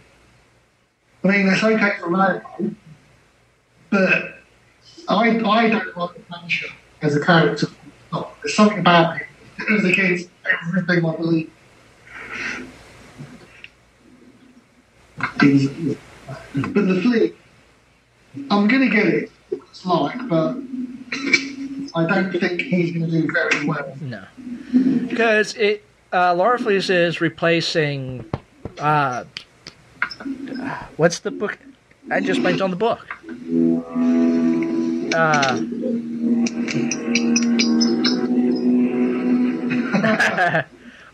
What's with Call? Threshold. Thank you, Threshold. Laura Fleece is replacing Threshold because I guess the Laura Fleece side story after the end of the issue for Threshold is doing well. So yeah, but the story really only worked because it was everyone playing off of Larfleeze. Yeah. From a pure story standpoint, the regular feature was better than Larfleeze's backup. Yeah. We'll find out. Because who would be... Larfleeze is really kind of a villain, so who would he go against? It would just be him going out and stealing stuff. Well, that's the thing. He's essentially a bad guy. So he'd have to go up against good guys. And that doesn't work as storytelling. Though I wouldn't... I think they should have waited, like, with Larfleeze attacking the Green Lantern Corps right now in the book. I think maybe that should have waited to have the Larfleeze side of things. But that yet, you would have to have it now. Say that again? It didn't make sense to me why all of a sudden he would do that. Well, because I guess the defenses were low, the war was finally done. They just sat out the rings to get new recruits because they were low on recruits. So I think he took this opportunity because the defenses were lower than they normally would. What does he want to take? No, I think he just wants to take the battery. Yeah. I think he just wants to take everything. Because he says go into all the nooks and crannies in their secret compartments. You think Relic is playing him off? No, because wasn't Relic just released? Yeah, he was. Yeah. But we don't really know the timeline yet, do we? No, because I always thought that right after Hal sent out the rings, that Larfleeze attacked and that the Templar Guardians were still on Oa. But now that doesn't seem to be the case.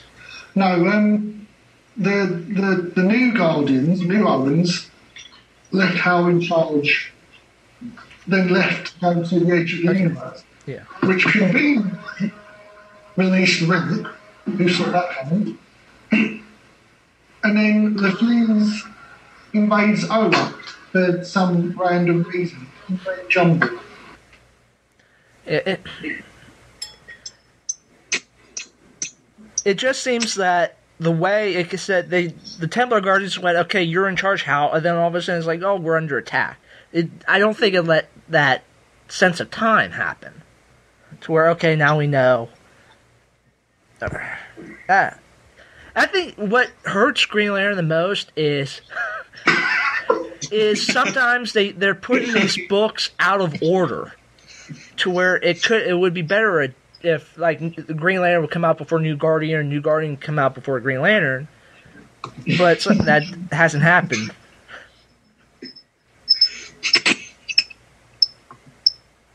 How do I get out? It's stuck there. It's the secret disguise of Soprano. Yeah. Well, it's 10 to 1 in the morning here, and I'm starting to track. So, sorry I couldn't talk to you more, Zaya, but I'm going to have to hit the sack. Let us know next time you come on here. Oh, yeah. And I'll keep talking like rubbish again like it was tonight. But Zatanna's going to die. Trust me, Zatanna is going to die. That'll be the quote for this episode. Zatanna will die. Episode Zatanna title. will die. Well, see you later. Yeah. All right, man.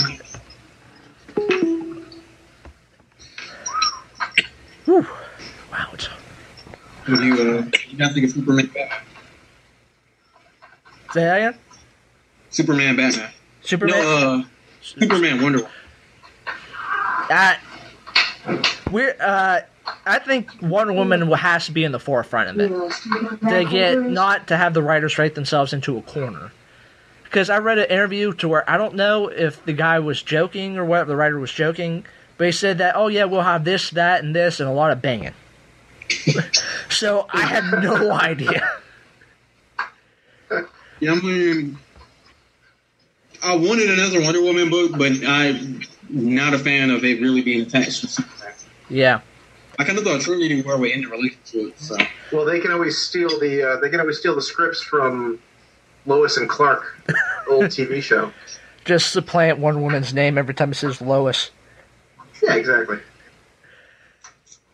Though having a Superman Wonder Woman book, you come here in the fall, it does make you think that with the Trinity War, with Justice League no longer being at the end of it, that Superman and Wonder Woman would still stay together because they would have to still have the book. So that kind of brings an element to what's going to happen.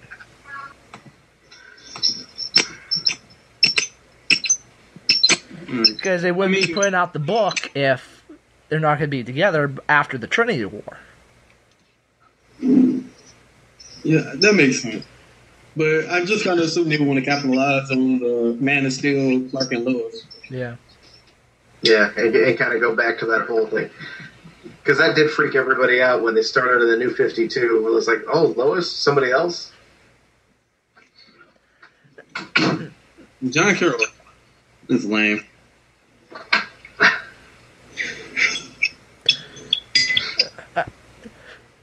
So who do you think's going to be the heroes in the Justice League 3000, though? Because I've heard every rumor from clones to time travel to lineage to Wally West, but not Wally West, but close. Dito will not allow Wally West. No. Though They can go the old 60s route and make it ancestors of the current ones, so they're basically new versions of the same heroes. yeah. I think it's going to depend on the character. Like, I'm pretty sure Superman is a clone, and the rest might be descendants. Well, because with the pictures you posted as it was, I mean, if you just go, I don't know, Superman just seems weird to me the way he was drawn in the picture. That's just my taste, though. But, like, Wonder Woman seems more Amazonish. She seemed more rough. But with the Green Lantern one, which I really like the costume, Mark was saying that this could be the last Green Lantern in existence. That's why it's all like war robes or whatever with the mask. Is this supposed? Are they pulling Legion of Superhero continuity completely out of the picture? I don't think. I read an interview that said that the Legion of Superhero stuff is not going to be involved. Why not, though? I don't know. I think because the book is ending, right? Or Yeah, but I kind of feel like it would be Justice League. Yeah, but that doesn't mean you do that. Yeah, they may just follow along the Justice League theme with the same basic heroes. yeah, or like the Legion of Superhero with the book ending like that. Their whole group ends, and which leaves the opening for this new Justice League. So that could. It'll be interesting how they figure out how to do all this. See, I don't know. That Flash looks really, really good. The sneakers are. I like the mask. Yeah. I think. Like that just seems. That seems like that person's going to war. Reminds me of Ragman. Yeah. Yeah, it is. Though, that could be anybody. That could be human. That could be male, female, alien. That could be anybody. The Batman one is as futuristic as I thought it would be. Yeah. Yeah, you would think that it would be with the 31st century that there'll be more high-tech stuff, but... See, that Wonder Woman looks more Amazonish. A little bit more rock.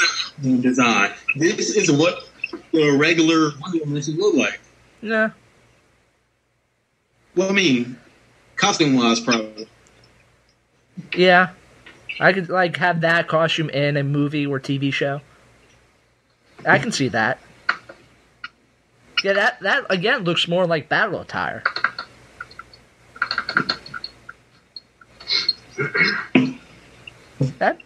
Yeah. Though the Batman logo on the suit seems like a separate piece almost. Yeah. His cape really doesn't look like a cape. It looks like it might be a jetpack. Yeah, or like some futuristic type of material or whatever, used as a shield. Yeah, it's turned to a glider.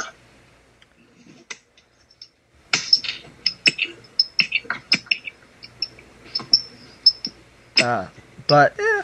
See, I like the costume, I just don't like the face. You look like a hipster. Yeah. Like the hair and all that, it seems like it has some alien aspect to it. Well, he looks like, Actually, it wasn't. I say alien aspect when Superman is from Krypton, technically an alien, but... I don't know what you mean. But It looks like the Green Lantern was a Decimite in the Legion continuity from before. he looks like the one Superman from All-Star. Yeah. Whose name escapes me. This guy. That has some similarities. Okay. Robot Rock. Though, seeing that picture of the Robin there, I keep wondering who's the new Robin's going to be. They got to resolve that relatively soon. At least after Stephanie Brown. Yeah. Though I heard a rumor that instead of Harper Row being Robin have Harper Row being Batgirl. When something happened to Barbara. I was kind of Carrie Kelly would be Robin, and Harper Row would be Batgirl. And would Barbara Gordon go back to being Oracle? Probably. In this continuity, she wasn't Oracle, I thought. Not yet. Because I think this is Barbara Gordon, right whenever, before she... No, that's wrong, because she went... Yeah, she was still, yeah. Yeah, no, because she said, I used to not be able to walk, now I can. She was still paralyzed. Yeah, so I think she had been Oracle before. But I'm not sure. I think the book will plummet in sales if they did. Because it's a lot of hardcore Barbara fans out there. Yeah. Though, I mean, really, we keep saying Harper Row, but she's been in 2 books. The Zero issue and this past issue. So it's not like we really know anything about her. Just that she wants to help Batman in some way. Well, she's been in, like, I guess, 3 issues. She was in the Batman issue in Detective Comics. Plus, she's Snyder's pet character. Yeah. So it'll be really interesting what they do with her, or if she's just going to stay what she's been doing. I like the character. Yeah, it's different. Definitely a different type of that female superhero archetype. Because she just seems like that person from more of the slums of Gotham. And just trying to do better than what's happening with her now.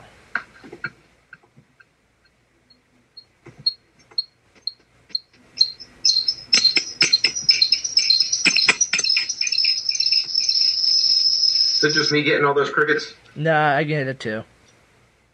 Okay. See, I really like the character design of Harper Row.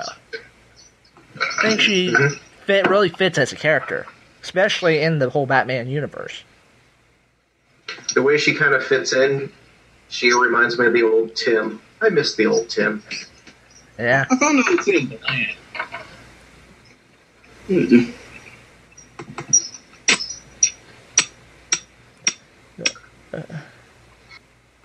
So, you guys like Zero Year? I haven't read it yet, though. It's supposed to be good, but I've yet to pick it up. I keep seeing it at the bookstore I go to, but it's like, should I get into that? I don't know. I forget. Isn't it $3.99 or $2.99? $3.99. Yeah. $3.99. I keep looking at that, going, I would love to, but whenever I first started reading the New 52, I was always picking up the Batman ones, but for some reason I've slowly gotten away from them. The Batman ones are still the strongest of the bunch. Yeah. It's just, I've been more going to the darker side of DC. Yeah. That and Green Lantern. I'm kind of in between. I'm more Justice League now. Yeah. No, I'm getting tired of Green Lantern. I got Green Lantern overload right now. Yeah. Green Arrow is probably my favorite book. Well, the thing with Green Lantern is that now that this is a whole new writing team, a whole new, really, universe, we have this new arc, we have this new event just to try to keep those readers that were reading because of how things were. They're overcompensating in a way. Yeah, I think they need to get back to some individual character stories and just kind of get back to the core of what it means to be a Green Lantern. Because, I mean... And get away from the rest of the color spectrum for a little while and just have some cop stories. I want to see more superhero stuff. I'm kind of tired of the cosmic matter of life. Yeah. Yeah, especially because, I mean, now that the Guardians are gone, the old Guardians, the new Guardians are doing their own thing for now, finding out about the universe. You can have some more, not only solo books, but more of just down to earth. Let's figure out how we can fix what's happened on, not only on Oa, but how the Guardians have wrecked a lot of the universe. Going back to just helping people. Yes. instead of having to always fight cosmic threats. Like the Third Army. But, I mean, we know that Guy Gardner is going to go to the Red Lanterns. So, I mean, that kind of kills what I just said right there. Well, I don't think the Red Lanterns are that much of a threat. Well, I mean, you got Guy Gardner over there now. Or you're going to get Guy Gardner over there. You have the human Red Lantern already over there. Rancor. Yeah. Which I would like to see more of. I think that could be a really good storyline. Though, I just hope Baz doesn't kind of get a back seat in all this. Because I've been really enjoying the whole Baz storyline. So hopefully he still gets to remain in there, even with Hal back. Yeah, I was kind of hoping he would have kept the book. Well, I mean, he's supposed to be in JLA, but he hasn't even shown up yet. I think he's going to show up in Eternity War. Yeah. Yeah, that makes sense.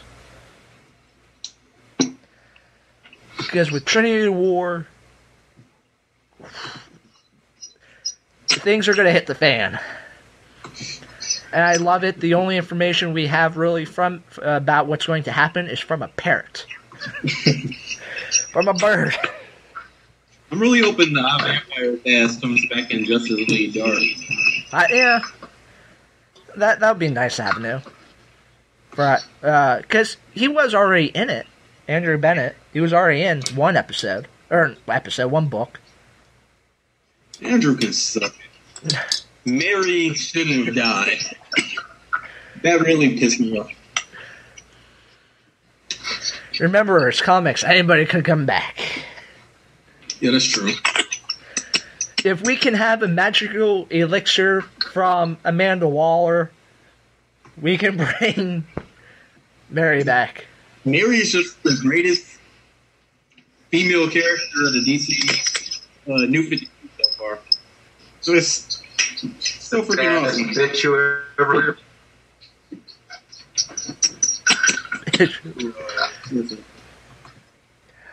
I'm loving it. This book got canceled.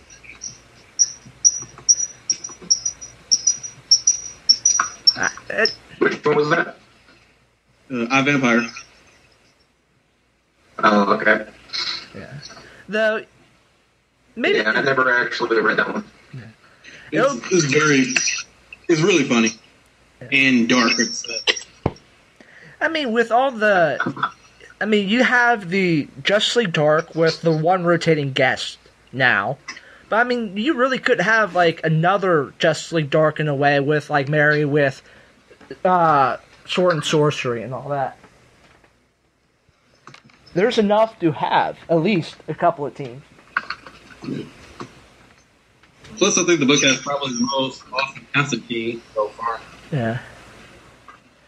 I mean, Justice League Dark was basically, carrying Constantine in the regular DC universe until his solo book came out. Now, I think you can maybe give time to the different characters as well, with Constantine having his own book.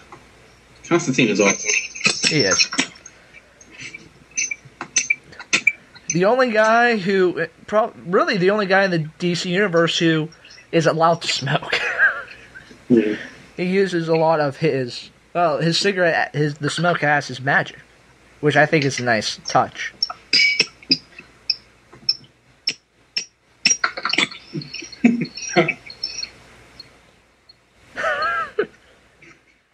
Though I do have to recommend the first trade of Hellblazer. It was great. Wish there was a little bit more magic in with it, but it was very, very good. I still haven't read it, Hellblazer. I'm only Constantine from the New 52 stuff. Yeah. Vampire. Who was the writer in that first run of Hellblazer? It wasn't Jamie Delano. He didn't come till later. No, I think it was. I keep wanting to say Emmett, but it's not.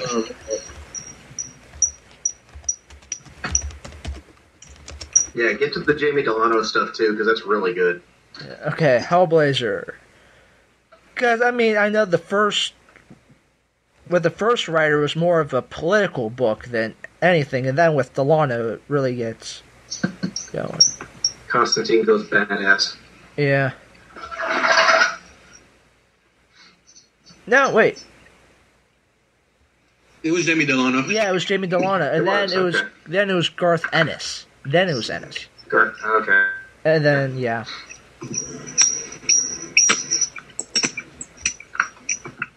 Though they're reissuing all the trades for Hellblazer, but they've only gotten through the first. The 5th trade comes out in October, September. Let's pick it up. But I was going through seeing about the old trades, and there's like 25 of them. So with the amount of time they're spending doing each trade, it's going to take them 5 years to get all the trades out. Yeah, DC isn't really that great with trades compared to Marvel. Yeah.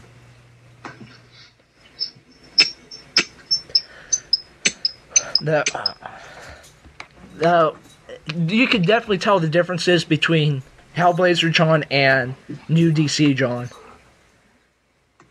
There's are some distinct differences. Though I kind of... let me put my headphones on here.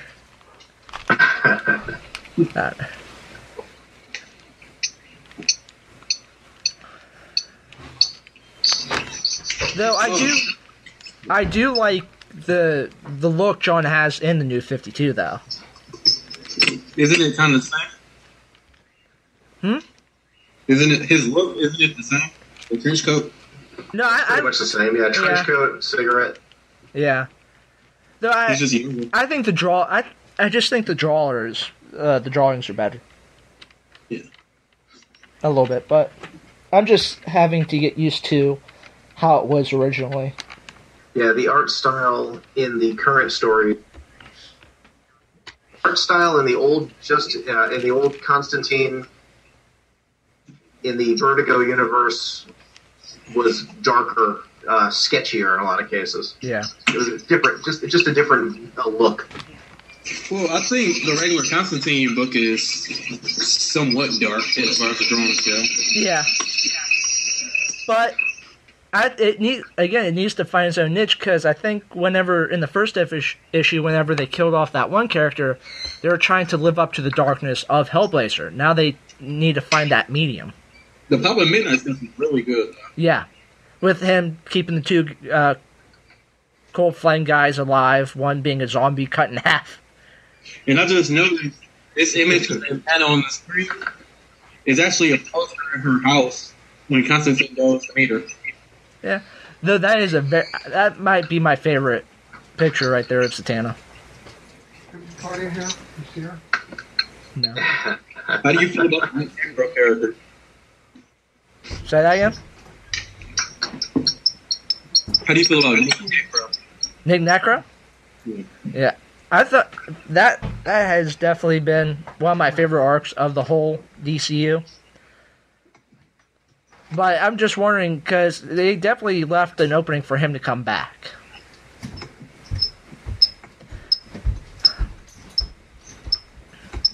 Yeah, I mean, I think he's going to be part of the society. Yeah, he could definitely be part of the society. Have that one mystic guy to go to fight against Justice League Dark. They already got advantages as well. Yeah.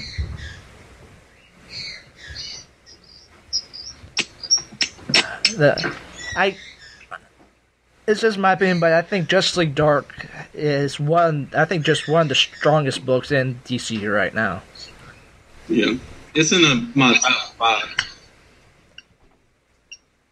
Especially the art they're doing now. I gotta go back and binge read those. Yeah. Because, I mean, you have a flying battle with both the House of Mystery and the House of Secrets. I mean, come on.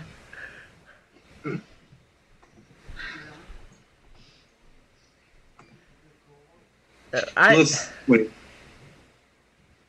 I'm still not sure how... No, you go ahead. I can't wait until the first issue with Zatanna's new costume, because I'm just wondering how that's going to be portrayed on the page. Because I'm particularly fond of the old one, with how whenever she was dressed up as whenever New 52 started. Now with them changing it, be interesting. Because it's more of a stage costume then. That's just a great picture. I like them both. Yeah. I think Mikhail Janin is probably one of the best artists at DC right now. Yeah. And I'd even say he's better than Ivan Reis. Because with some of the books, you've always had that one issue where it just felt cartoony with how it's been drawn. Justice League Dark has never really had that. I think cartoony can work depending on your character. Yeah. Because that's happened in Green Lantern books, to where you have that one issue to where it's just a bit wrong for the book.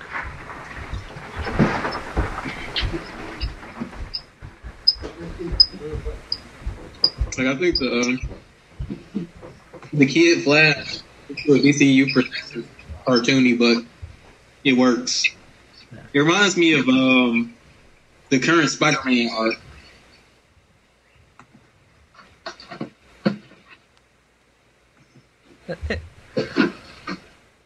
Yeah, still,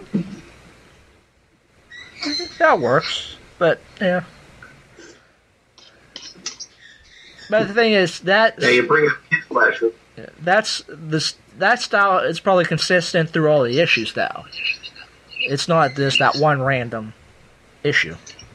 Yeah, that's true.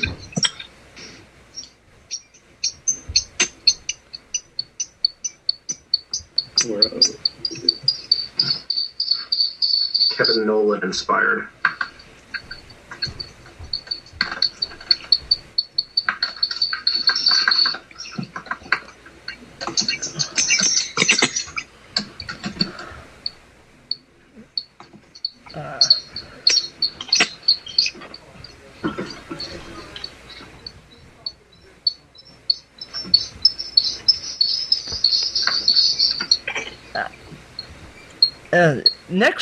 When does Pandora start? Next month or this month? Yep. Next month. It got delayed. Okay. Because that's going to be an interesting book. Because every cover art I've seen just makes me even more excited for that book. And she's fighting the society in the second issue. Yeah. Because with her with the cape part, with the cape, it has all the different pictures of the different members on that cover. Oh, yeah. I'm still wondering who the leader is. Well, Mark said he read somewhere that's going to be Lex Luthor, but that would I'm be talking about the dude in the top hat. The top hat? Yeah. Who knows? We'll probably be finding that out pretty soon. Alternate universe Alfred Pennyworth. That definitely could be a possibility. I mean, he knew the Batcave. Yeah. How to get in. That could definitely be. When you guys want to pick up the Villains Month book? Yeah. I think with Villains Month, you're going to need to be a little bit more specific with which books you pick up. But I think that you'll still be able to get the books a month or two after September, so you'll still be able to pick up ones that maybe you had to leave on the shelf because of budget-wise. But with them doing the omnibus, I think that really helps people with tighter budgets. I think people will just keep the numbers going anyway. Yeah. I plan to pick up the omnibus. Which, it was smart that they did that with the omnibus, because it has all the issues, and it'll allow people to be able to know what's going on through the entire thing and not just on that select issues. Because my wallet was crying after they announced the creative teams. It's like Tim Silly on Killer Croc, like Shally Fish on a lot of Superman work. Is this Pandora? Yes, the pencils for the second issue. Okay. That seems different than what I... Gigantic. See, that's a great cover, but if you go back one, that kind of... I don't There we know. go. It seems like two different people from the cover to the pencil, but again, that's only a pencil.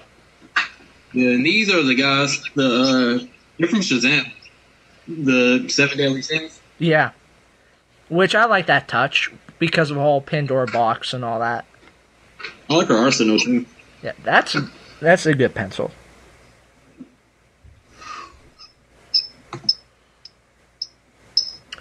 Now, I'm just wondering what her power set is, because she does use guns.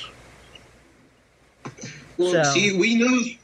Well, my thing with Pandora is the Pandora that we see now the same one that merged the universes? I would think. I mean, that's a lot of power. Yeah. Well, didn't necessarily do that. It was her influencing the Flash.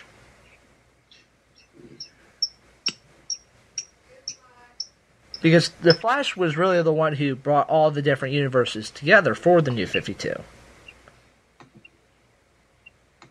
And Pandora did have a hand in it, but it wasn't just all her by herself. That's a Tana. Yeah. Yep. Tana, this is the same as, this is Pandora again, or? This Justice League. Oh, Justice League, okay. The recruitment issue. Oh, okay. I meant to pick this up, but never did. It's pretty good. It's funny. Yeah. I get it with Pandora being in Justice League because of how it was before, but we've had this conversation before. It's like, she should always stay on Justice League Dark. But that's just me. I think the Phantom Stranger for Justice League Dark, Pandora for JLA, and the question for the regular Justice League. Yeah. That's because, I mean, Justice League Dark has been in the Phantom Stranger book. Phantom Stranger has been in Justice League Dark, so that just seems like a natural fit. Pandora with JLA, because Batman, we see Batman running off with the box in a couple of pictures. So that means really the question would be with Justice League.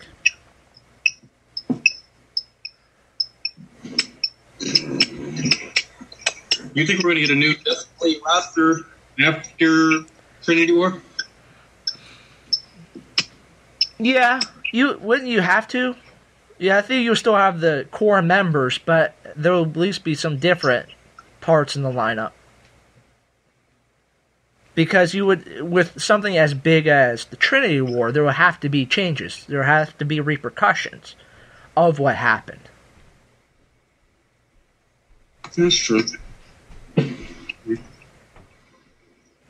think Justice League is probably my favorite book right now. It's the first year was kind of rough, but since issue 13, they've really stepped up. As far as this is the team that's going to come to save the day every day. Yeah. You know, the dun-dun-dun-dun. Yeah. Well, it's good now that they've pretty much settled on that team, so you would need that team, that settled team, for what's going to be happening with the Trinity War and Villains Month. But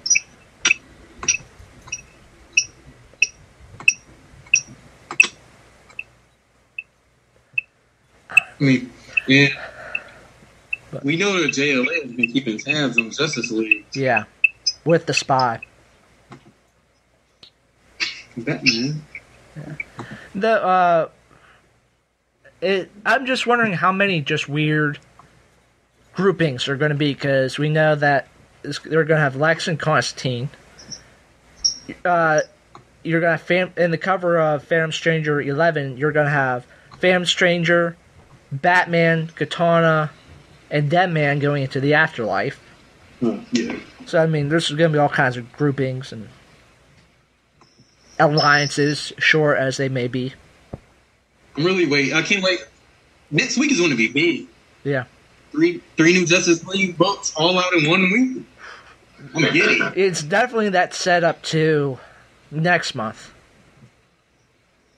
'Cause that's when, Trinity War starts next month. Yep. Starts in the main book, I believe. Yeah, Justice League.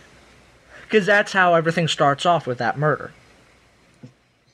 And I do like they've been setting the seeds for Trinity War. I mean, they've been setting the seeds for the society since last year. Yeah. Well, we got that first picture a year and a half ago. With the first 3 issues covers are going to be. We've had that for a while. Now we're getting to the meat of it.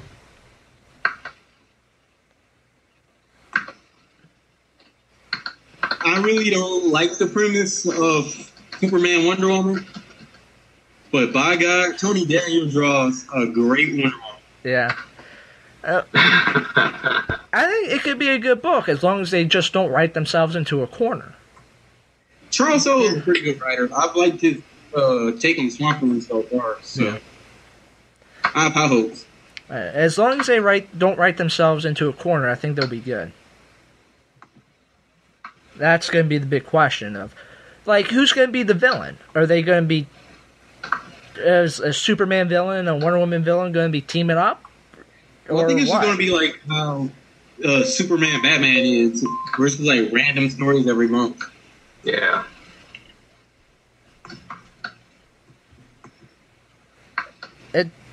It's because they might bring in somebody new. Who knows? But Wonder Woman really doesn't have that many great villains. Yeah. Well, she does have to deal with Greek gods. So that would be interesting. I think she...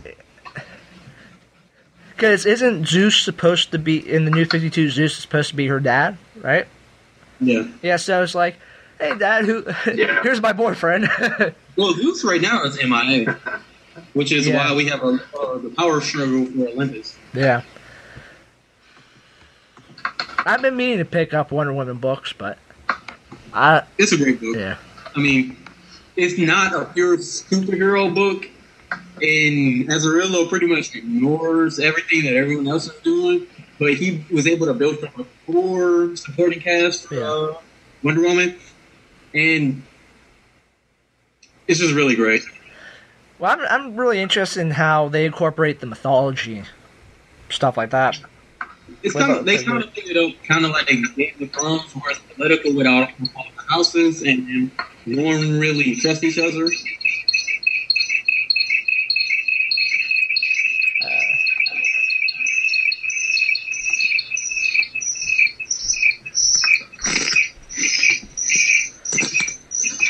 So what?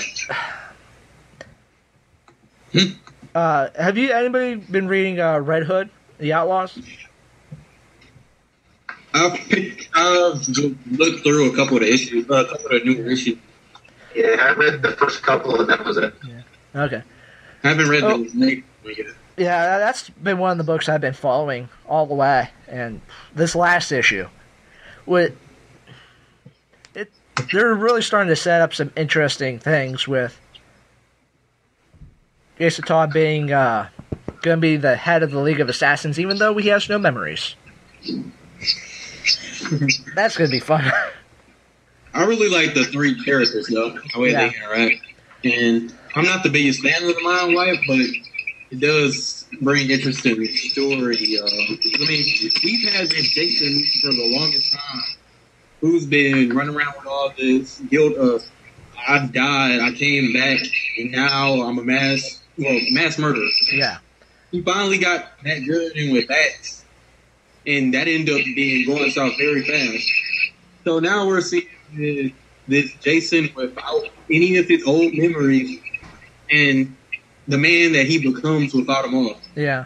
It will definitely change the book and who he is if and when he does get his memories back. He'll remember who he was, but then all this new experience, and it'll definitely change him. Wonder Woman likes to hang out in heavy metal bars in the book. Nice. Like her own support, like her, she has like a whole bunch of brothers and sisters now.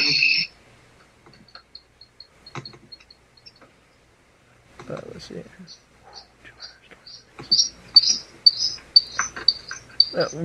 What books do exactly come out next month? Let's see here.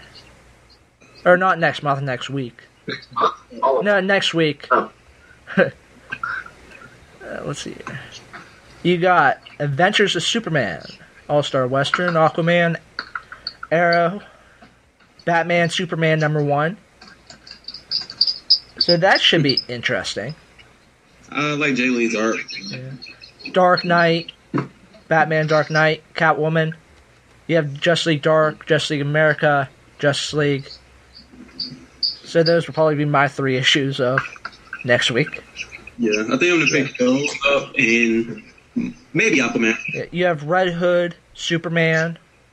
Not Red Hood, Red Lanterns, Superman. Teen Titans, Talons, The Flash. Lara Flea's #1 comes out next week. Catwoman needs a new writer. Say that again? I mean, Catwoman, I think, needs a new writer.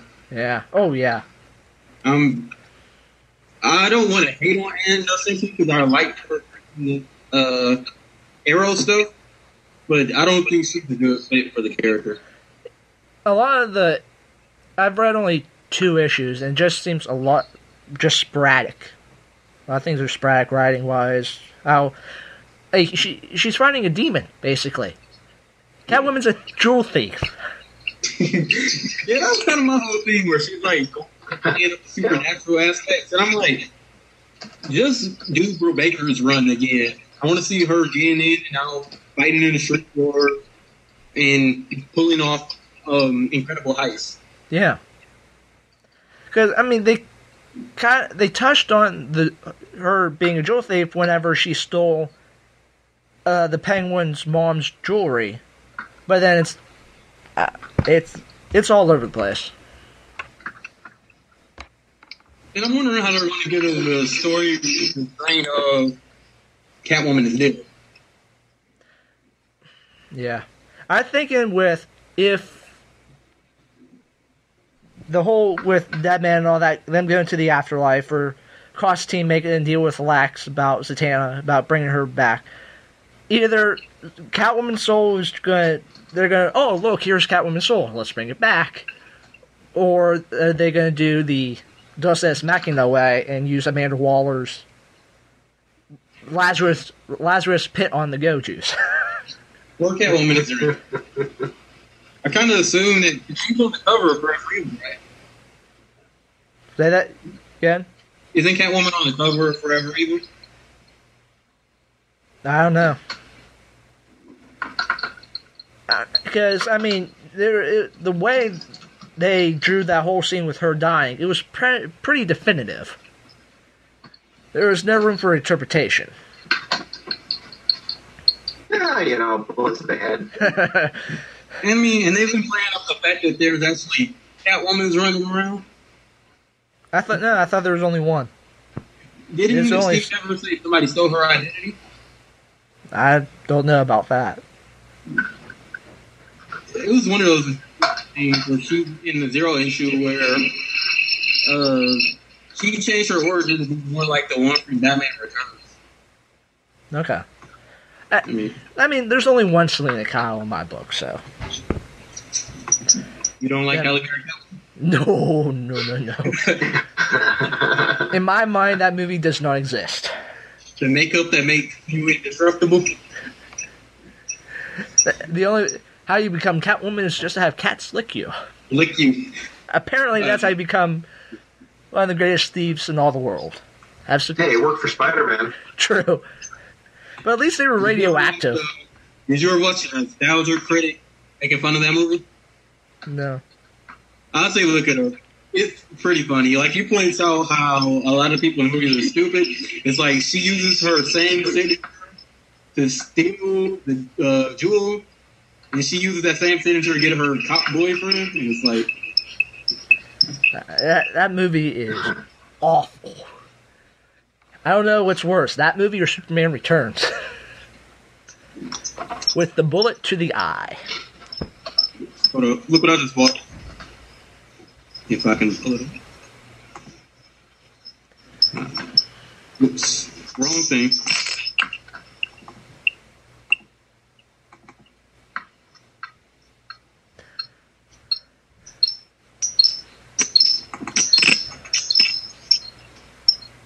Pop up. There we go. Yep. Zero year. Yep, we're gonna probably. Nice. When are they gonna go over in the podcast? Gotham City 6 years ago. That's a pretty cool look for Batman right there. Yeah. He has a tattoo. Really? Or no, that's our hero. Yeah. No. You really? You dropped your fish? Okay. Look at how beat up the city is. Yeah. And this is this, has Jim Gordon been there, gotten to Gotham yet, or no? Because it's 6 years. I think he's just coming in. Okay. Wait, he's in Gotham. Okay. Because this is like right around the time the Zero issue happened. Okay. They definitely have Gotham torn up. Yeah, and this is before Action Comics. Yeah. So this is even before Superman started. When everything was really down in the dumps.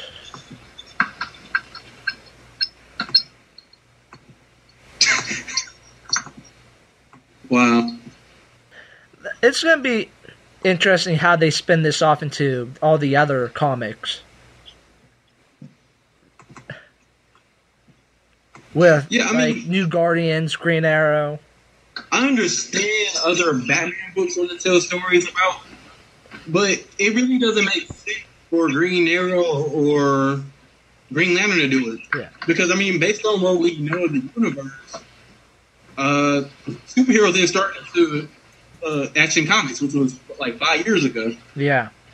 Well, because with this Batman, it looks like he's still an urban legend. It's not like there's the bat signal on the police station. This is before he really came out with, like you said, with Action Comics. When superheroes really started to come out. Ooh. This whole story was before he was even Batman. Yeah, this is him. But so my thing is, why is it called Zero Year? Because I think this is supposed to be before year one. But this seems to be effectively replacing year one. Yeah, maybe I think that's why they named it 0 year. It's like, oh, we already have year one, now let's have 0 year. Year one was the first year in the costume. Yeah. I mean, I like year one as much as the next comics fan, but I don't have no problem with it being replaced. Especially if this is a good story. Yeah, and I think this will make a really good movie. So far, what we've seen, I mean, Batman Begins played up the whole mafia gangster Batman. Mm-hmm. Now, if they played up this, a rough and tumble Batman on a motorcycle becoming the Dark Knight, that would be a pretty great movie to put in the Man of Steel universe. Yeah. Well, interview just came out and said that with Arrow for season 2, a lot of big DC heroes are going to be in season 2. They're going to stick with their no powers theme? I hope they don't. Well, you said some like the big, well-known DC heroes, so I mean, you would have to have powers. I hear Nightwing is going to be here. Yeah, Nightwing. I'll be right back. They have more of like Nightwing have more villains with not really the Joker. Maybe I'd love to have another TV Riddler. I think that might be cool. Well, guys, even so, you want about 1960s Batman? I love it, but the Riddler had. I think that's where the Riddler thrived, was in that show, and it would be nice to see the Riddler come back in some form, not Jim Carrey jumping up and down. Yeah, Jim Carrey kind of overdid it.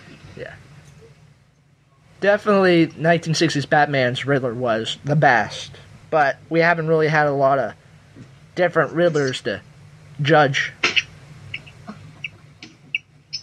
Yeah, I think film was a big. So you guys made a decision of like if you're going to get a PS4 or an Xbox. Xbox One? I'm Xbox guy all the way. I'm a Xbox guy, but they did change the DRM online thing. Yeah, I heard about that. Yeah, but I mean, PlayStation, they're making some pretty crazy moves. Like I said, the PS4 just seems like the PS3 with a little bit better processing power and graphics. I mean, at least with the Xbox you have, it's not just one thing. It's a lot of, it's TV, it's internet, it's everything rolling into one. Hence the name. Now the thing about the PS4, if it's only the one thing, they can do that one thing really, really well. Yeah. But I looked at a chart with E3 exclusives. During the press conference, Microsoft did 8 exclusives. Yes. Sony did 5. But a lot of their big game announcements, like Kingdom Hearts and Final Fantasy and all that, it's going to be on the Xbox. Like Kingdom Hearts is going to be on the Xbox. Final Fantasy is going to be on the Xbox. So that made my decision right there. No, I'm a big fan of Xbox over Sony anyway. I think Sony run themselves into the ground. Yeah.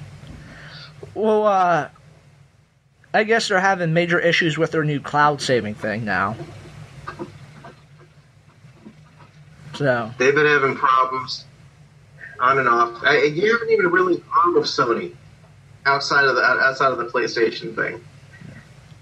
They could have had everything when they did the Walkman back in like the 80s. You know, they started all that part and then start getting into the MP3s and everything else.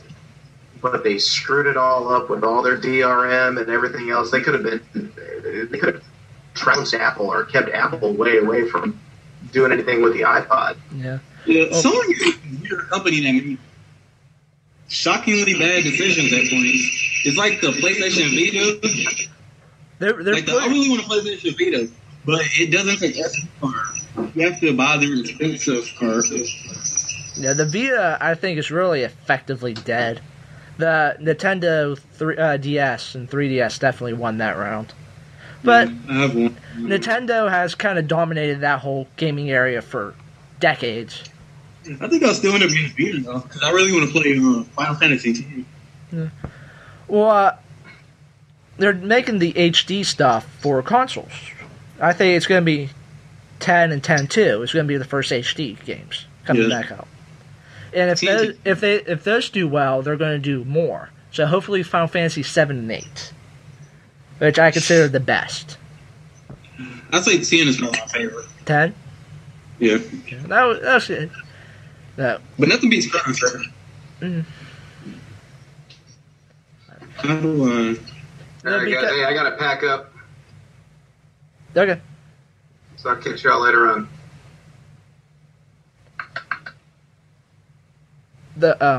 Because of Final Fantasy, I wish the gun sword was real. That is, my opinion, the greatest weapon of all video games. The gun sword. I'm still not decided for Final Fantasy 15. The trailer was good. It seems like they're going to have a more fluent combat system. I didn't like 13. No? Combat. No. It was definitely a departure from the original. What was this weird half turn? Either let me free roam and run around and beat people up, or go full turn base. Yeah. And I can control everybody's movesets. I didn't really like the weird... The bar filling up and then... Yeah. Yeah. They were trying something new, but this one seems like it's more fluid, where you don't have to wait. You just... That's why it wasn't in parts. Yeah. But it looks like this story could be 10 times better than the story now. Because I like Lightning, but the sister character I never had. Yeah. I like her story with her and Blue South. Yeah. I think Lightning's a cool character, but it's been hard to get into the bigger aspects of the story. You want to get a Lightning once? The third one? Yep. I don't know. I might just wait until 15 comes out. Because isn't 15 supposed to come out next year? I hope so. Because I mean, I think it comes out at least in the next 2 years if they did a trailer for the game this past E3. So. Yeah, but Microsoft did show a lot more exclusive. Yeah. With Rise. Yeah, that was great. What was some of the other exclusives? Sunset Overdrive. Yeah. Though, for once, I'm really excited for a Metal Gear Solid game. That first trailer they showed for Metal Gear Solid, that was definitely a lot more advanced than just crawling around and having the guard have an exclamation point over his head.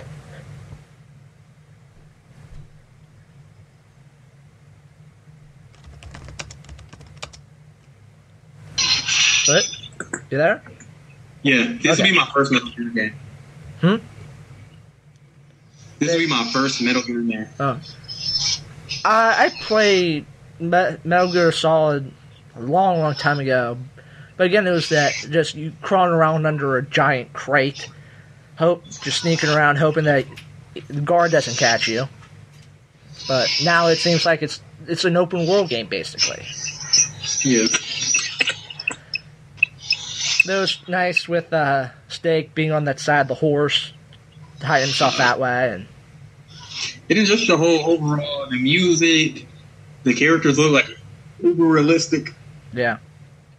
I mean, but again, that's another Sony exclusive that's coming to the Xbox now. Yeah, I mean, I remember having a lot of my Sony fanboy friends were like, Metal Gear Solid 4, I must, you don't get that on Xbox. Yeah.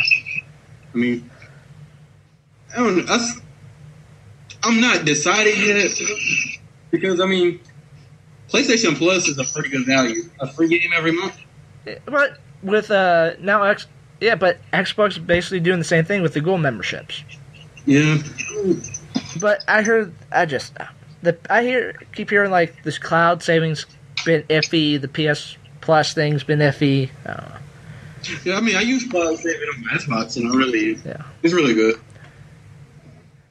I mean, for the longest time, you had PlayStation people going like, "What? Oh, we get our internet thing for free. You have to pay for Xbox Live and all that." But again, Xbox Live has been the best online gaming. It's the reason why you pay for it. Yeah, and now they're bumping up the servers to 300,000. That makes it only even better. Yeah, they said.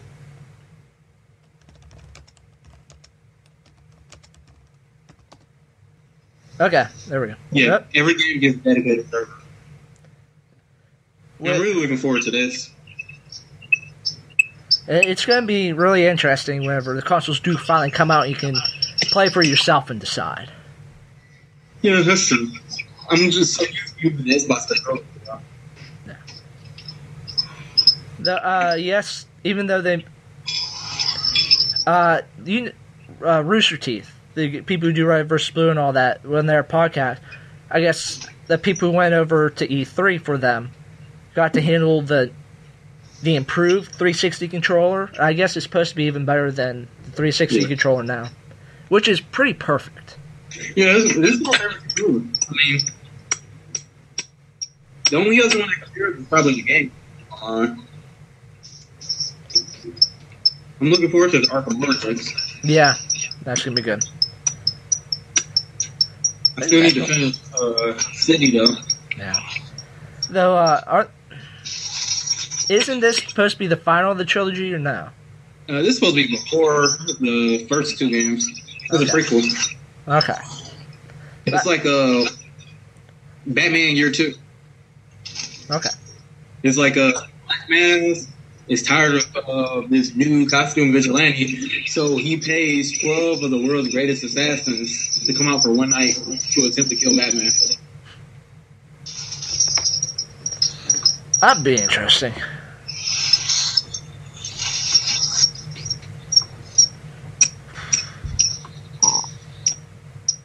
What's that beeping? I don't know. Hold on, it might be in the video. It's soprano. It's soprano.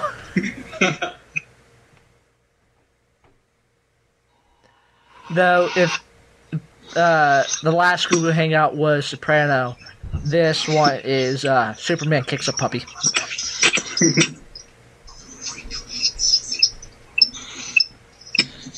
Did Mark spoil your Man of Steel? No, I've spoiled myself on it. I've been reading a lot. I've been listening to reviews. I just haven't really had the opportunity to see it. Alright, because what do you think about, I've basically heard enough to actually almost have seen the movie. Alright, so what do you think about Zod dying?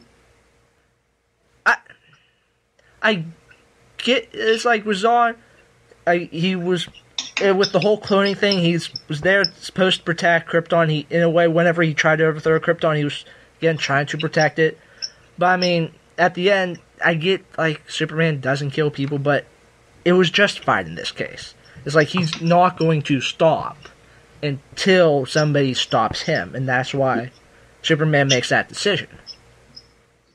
And the scream at the end of that was supposed to be like, I wish I didn't have to do this, and all that. It was showing that humanity that some critics feel that wasn't in the movie. I'm calling it out. Theora's going to be back for Justice League. That could be good. I mean, because wasn't she one other person sent back into the Phantom Zone? All of the Kryptonians are sent back into the Phantom Zone. But everybody but Zod.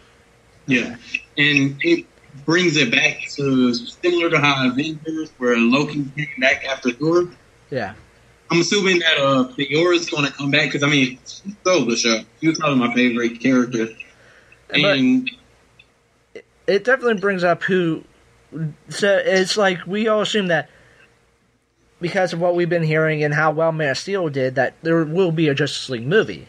It's just going to be interesting who that villain's going to be because you got Brainiac, you have Darkseid, you can have really a lot of people. I'm going with Brainiac. Brainiac would be fun. And you could say Darkseid until a second Justice League. Yeah. I mean, Darkseid is something you would need. Justice League Dark, and a whole bunch of different heroes. Yeah. Though I would be interested to do like a Acropolis thing with how the Justice League with the New 52, how they. No, I'm sorry, with Earth 2. With Acropolis and the different, with them going and how the original Justice League, or the Trinity, with Superman, Batman, Wonder Woman, how they got killed. That would be interesting to do, maybe something like that with Beowulf and. Yeah, that'd be cool. That'd be cool. I think, as far as movies, I think Batman reboot is going to be next. Yeah, though again, we need a Wonder Woman movie. Yeah, we do. Or The Flash, either one. But the Flash would be. I think the Flash could be the hardest movie because what villains does he really have? He has the Rogue. Yeah, but that because you really don't want the giant ape on screen. Really, right? You really don't want him as the main villain. So the Rogues would probably be the best. Just that the Rogues are kind of lame. Yeah. So I mean, if you would have to have. I think you have to have a Wonder Woman movie just to complete that trinity with Batman, Superman, and Wonder Woman. I mean, or Aquaman. Yeah, Aquaman would be cool, but I think you have to have Atlantis and have to deal with that. And yeah, I think you could do a really good Aquaman movie. You just need a good actor to play Arthur. And a good director. Yeah. James Cameron. Eh. I mean, he does all the underwater stuff. Yeah. James Cameron, eh. I wouldn't mind, truthfully, I wouldn't mind some unknown director. Somebody with a new type of style. That'll work for me. Just to mix things up a bit. Because we've all had these bigger names, directors, actors. Maybe try to go small for one.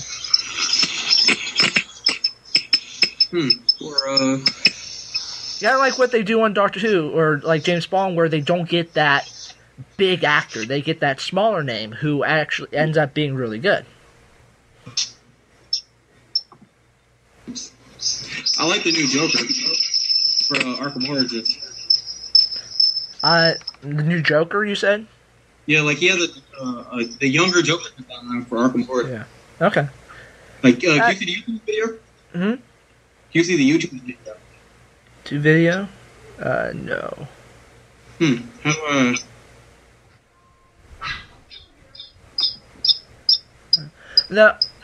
we saw that picture of the Joker's daughter from the alternate universe. I wonder when they're finally going to show her. I hear she's going to be a Catwoman. See, that would be really interesting.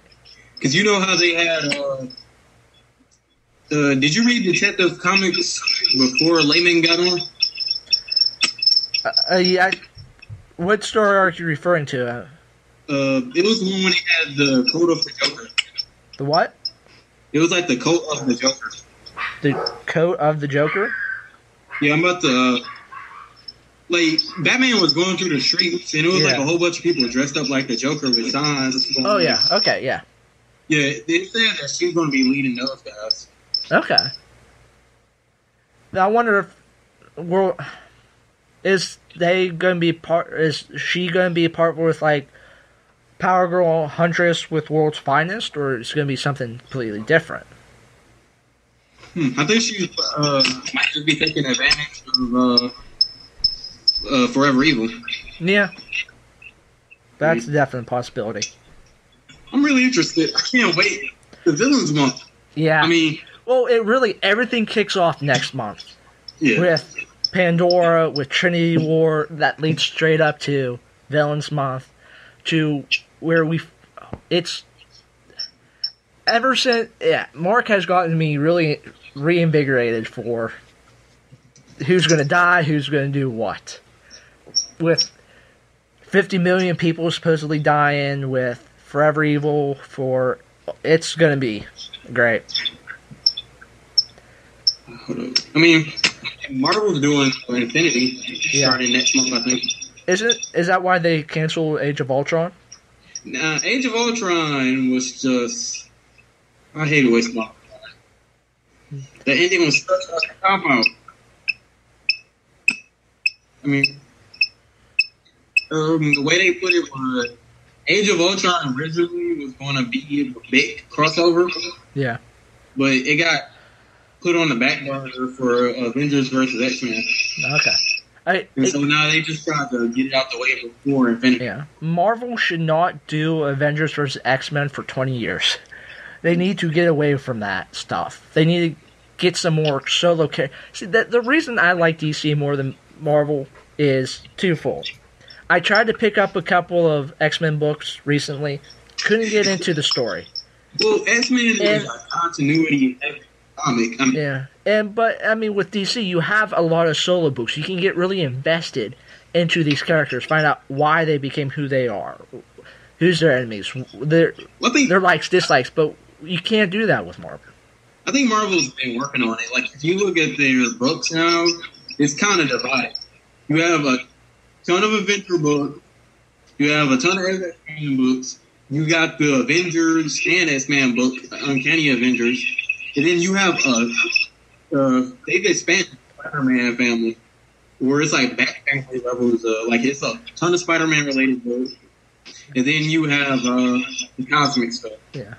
But I mean, I'd say try Captain Marvel. Captain Marvel? Yeah, it's a really good book. I've tried to read a couple of Marvel books. It's just I can't get into them. I mean, with DC, you have Green Arrow, you have Green Lantern, you have all these, you have Constantine, you have all of these different. Hawkeye's pretty good, too. I heard Hawkeye was supposed to be good. I would probably say X-Men. It's probably one of the best books between the big two right now. Because I picked up the first 2 issues of Uncanny X-Men and just couldn't get into it. The X-Men stuff right now are just like, you'd have to have read Avengers versus X-Men, and even for that to make sense, you'd have to go back and read some of the older. Like, X-Men are like, honestly, before Avengers versus X-Men, the X-Men just kind of stayed off in their own universe doing their whole little thing. So, I mean, Cyclops is pretty cool now, though. Oh yeah, he's the leader of this new thing. He's Magneto, basically. Yeah. Because Magneto, before. all their powers went wonky because of Phoenix, right? Yep. Yeah. Scott took over the Phoenix and killed Professor X. If I had a favorite Marvel character, it's probably Xavier. Just because I love Patrick Stewart. Yeah, and he did a great Xavier in the movies. I think Cyclops is probably my favorite of the X-Men guys right now. Because, I mean, he kept being that kind of bland character compared to Wolverine. And they have been pushing him for a while now to be, instead of, he disagrees with Xavier methods, and he sees where Magneto is coming from. Yeah. And so now he's pure on the new Magneto. I mean, I agree with him. Well, in Uncanny X-Men at least, Scott and Magneto are a team. They're part of the same group, so. Yeah, they're fugitives from the law. Yeah. And they're starting about to set up their own school. Because Wolverine hasn't gone to school as well. I don't know about the new movie though that's coming out with Wolverine in Japan with ninjas. I thought you were talking about Days of Future Past. It can't be though. You can't top it or last year. Yeah. Just I need to get I need to see Man of Steel. I need to get my DC fix. I mean, as far as Marvel goes, I'd say try the Ultimate Universe. Okay. That's like, it really doesn't have a lot of continuity. And it has a lot of continuity, but the new books are pretty much like, the new Spider-Man book. It's like, Peter Parker died. He was killed by Green Goblin. We have a new Spider-Man. Go from there. Yeah. I'm just trying to stay away from any issue 623. I understand though. I mean, which is why I started reading DC comics because of the New 52. Yeah, it started on issue 1. And my main problem with Marvel is almost everybody's an ass. I mean, everybody's a jerk. No. Like, you really don't get the sense that a lot of these guys are really friends. Just they're being kind of forced into the situation. Yeah. I mean, there are a few friendships in Marvel I really like. Yeah. Like Captain Marvel and Spider-Man, they've been kind of pushing that they should be dating. And I would actually like to see that because they work great together, but they've been kind of pushing them that Captain Marvel and Spider-Man are just best friends. And it works. It's like really fun. Like the way she just treats Peter, like plays like that. He's so, I guess, naive compared to most people. Yeah. And even in like the Avengers Assemble book is pretty funny. Like they have one where Hulk and Iron Man lose a bet. So at the end of the issue, Hulk and Iron Man have to walk through the street naked. And they're like, well, they're like, with the Hulk, though. With the Hulk, is it just Bruce Banner naked or the Hulk naked? It's the Hulk. Hold on, I'm about to see if I can pull it up. That would give people nightmares. Because, I mean, with Iron Man, it's just Tony Stark naked. Yeah, so, I mean the tabloids would probably pay to see that. But the Hulk naked, that's another thing. Whoa, my God, the Hulk. But the one thing I do think DC needs is more comedy books. Yeah. Everything's, yeah. I can see that because a lot of it is darker, more because of the threats. Yeah. It's only going to get darker, though, with, again, Villain Month. Trinity War. So I think we might have to wait until next year before you get a more comedy-centered book. Yeah. Though, if things go wrong, Superman, Wonder Woman can become a comedy book in a sense.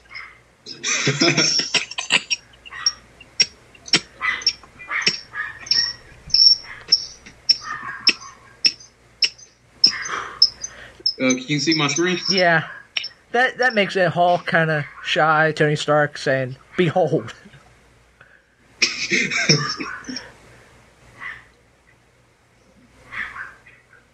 Is that Wolverine with popcorn? Yep. Like they can't take pictures. Iron Man used the EMP. Yeah.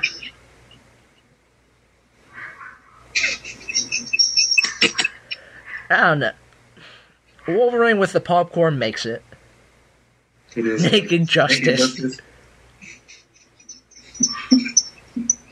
Fine for public indecency over Ouija gone awry. Stark makes donation matching fine to CDC.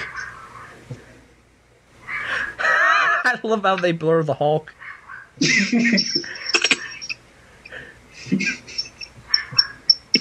Like Avengers Assemble is a pretty funny book.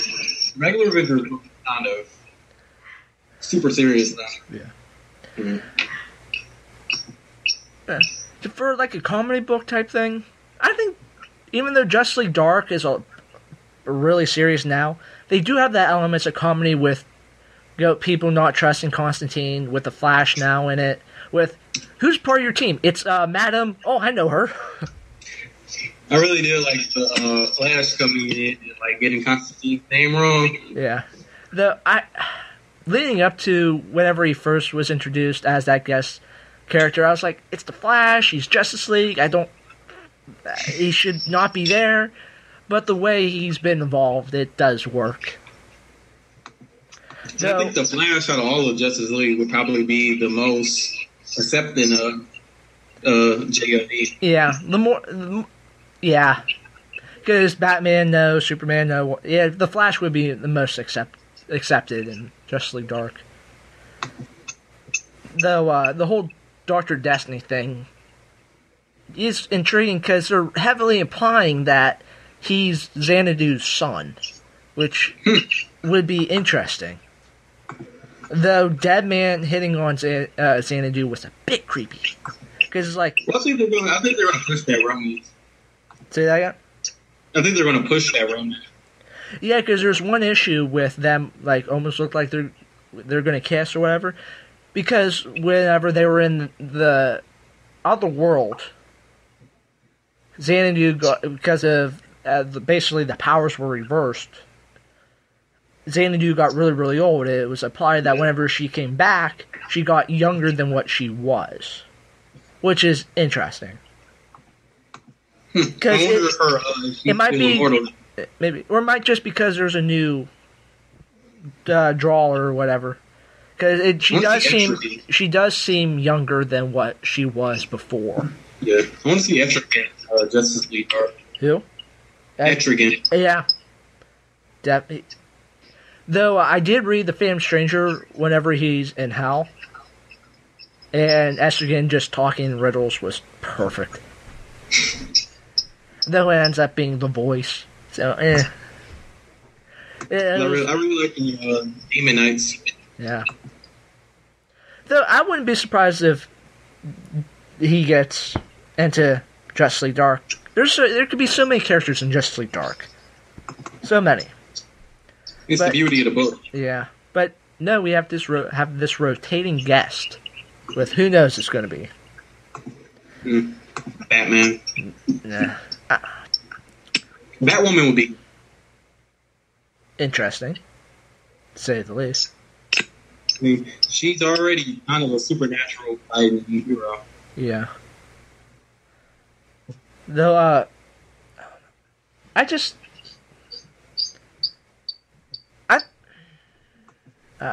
seems, I wish they had more of a, kind of like the way Justice League has it, where you have the main core members, and then you bring in people, after every arc. I'll say Constantine, Xanadu, and Deadman are the main guys. Yeah. But I still feel Zatanna should be in that core. And I think she's going to be part of. I think she is coming back to the book here pretty soon. Yeah, I think she's going to join in the middle of Trinity War. Yeah. Hold on. I'm going to go hang on. I'm talking to somebody. You're what? I'm talking to somebody. Yeah. Okay, I'm back. But, though, I know somebody's posted, yeah. Though, I think it's a little bit of a cop-out with Xanadu going back to Justice League Dark. Whenever it's like, oh, somebody's going to betray one team and go to another. But it's a little bit of cop-out with Zatanna. Well, it might be, Pakistan. Or Deadman. He doesn't he's really against Argus now, so I don't think he would. Yeah. I can see Deadman. Because he is reporting to Steve Trevor. I can see Deadman. Because, he wants to be a superhero. Yeah. Though it's still funny. Maybe the traitor is actually Constantine. Nah. He if anybody is the core of Justice League Dark, it is Constantine. But, it was funny whenever they get to the other world and Deadman goes, I'm alive! Dude. Just instant shot. I was Instantly. like, wow, you killed Kenny. You killed that man. These are the Forever Evil miniseries. Yeah, Those sound Rogues, great. Arkham War? Yeah, Arkham Asylum gets destroyed. Okay. And Argus. I'm really looking forward to that Argus book. Yep, Steve Trevor becoming the new heroic force. Yeah. They need to deal with Amanda Waller. I don't like her. Hence the need to deal with her. Yeah. Because, I mean, I'm not a fan of her. No. You already have bring everybody back to life who dies serum. You don't need... I don't know. Plus, you put my boy Bob in it, too. Yeah. Just...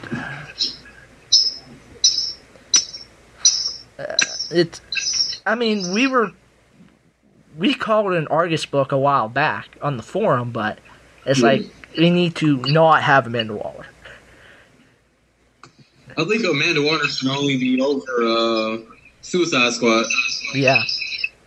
Because, I mean, really, I think with Argus, you need to focus on Steve Trevor. Because, yeah, he's in JLA, but I just feel he needs to be in that bigger role. And Etta Candy. Yeah.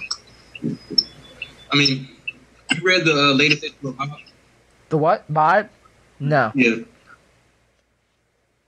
Yeah, I mean, like the rest of the series going on, Amanda Waller hasn't been telling the whole truth. I mean, she's been kind of putting under assumption that Darkseid is going to eventually come back, so they can be prepared. But like, she imprisoned Bob in one of those tubes that hold dimensional traveling. Yeah. Because Bob decided to help Jitsu. And like, Bob Sandor is like, you can't do that. And she basically tells him that it's my way or the highway. Yeah. So, I think she's actually going to be a part of society. Nah, possibly. That'd be a nice twist. I think Steve Trevor said there was a hole in the JLA or in August. Yeah. So I'm thinking she might be lost. Yeah. Vibe, in his own book, is he that naive as he is in JLA? He just seems like that lost kid. He is. Like even the scene where he beat the kid up who stole candy. They show that. Even whenever when he going crude, he's like, really, you're picking him? What? Bye. Okay, he can shake apart a vending machine. Cameras can't see him. Yeah, but I mean, in his own book, they kind of give a reason why. Like he can disrupt the Speed Force. Yeah, which deals with the Flash. Yeah, he can stop the Flash power. Yeah. But, I mean, the Flash is much, much, much more experienced and smarter than what they're making Vibe seem out to be. Well, they had Bob do this trying to get Kid Flash. And he was able to break the Speed Force connection for 2 seconds. But 2 seconds, with a Flash, 2 seconds is probably not a lot of time. And so they're really pushing Bob as... He has boom tube style powers because his powers come from. He was caught in a boom tube, so they're saying that they want to train him to be able to take out Darkseid because Argus actually has a Darkseid daughter locked up. Really? Yeah, I'll pull up the issue. Darkseid's daughter. Yeah, it's like a big thing. Like that's why that Amanda Waller says Darkseid eventually will come back. Yeah, because if there's a connection, then. And even in Justice League, that first story arc, when Darkseid comes to Earth and he's beating up the Justice League, he says, "Where is she?" Yeah. And I thought he was talking about Pandora at first. But then with his daughter, yeah. He'll definitely come back then. I mean, plus it's Darkseid. He's one of the major villains. Yeah. This is the first issue, right? Let me do this.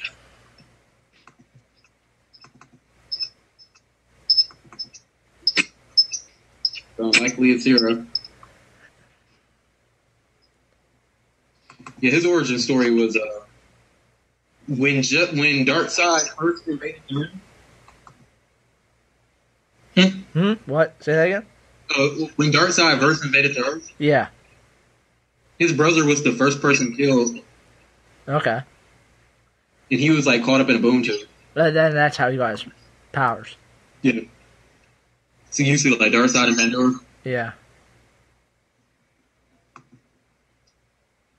Ooh, gruesome death.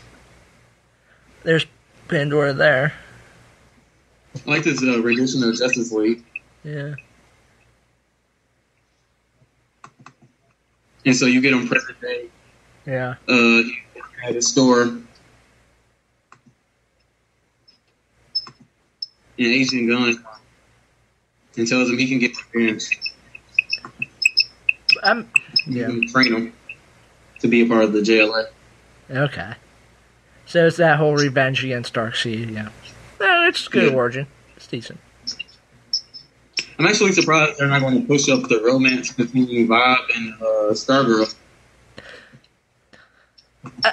Yeah, but I don't think Stargirl's going to last that long. I think something's going to happen to her. I don't think she's going to die. If there's one character who's safe, it's Stargirl, because she's based off of John's deceased sister. Yeah. So I think out of every character, there's no way John's is going to kill the character that's supposed to be. Yeah. But I do think we're going to see her come up more. It's like, yeah, she was just being that PR person, then she got on. Now I think she wants to be that bigger part of the team. Yeah, like you see in the background, all the tubes for like breachers, as they call them. Yeah. like this one is a weapon or a cord. They made the yellow rings. I bet at one point in the story, all those are going to break. Yep, that's what I'm thinking. Look.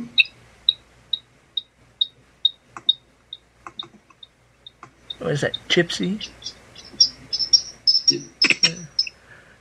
Though, I can't wait to find out who in the Superman Unchained book, who is that? What General Lane calls that the first Superman. That's going to be interesting to find because it was heavily implied that he was the bomb over Hiroshima and Nagasaki. Yeah, because they like the case went open. Yeah, because it had the kid with the binoculars, which they referred to back at the end of the episode. So that it's going to be interesting to find out who he is.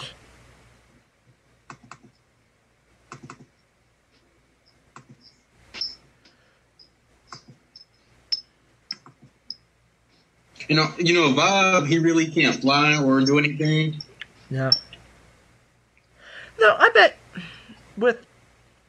he could probably figure out a way to fly, though, with his power set.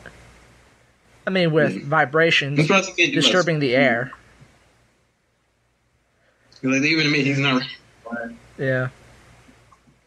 But he can fight Kid Flash. And even Kid Flash, Vod tries to help him.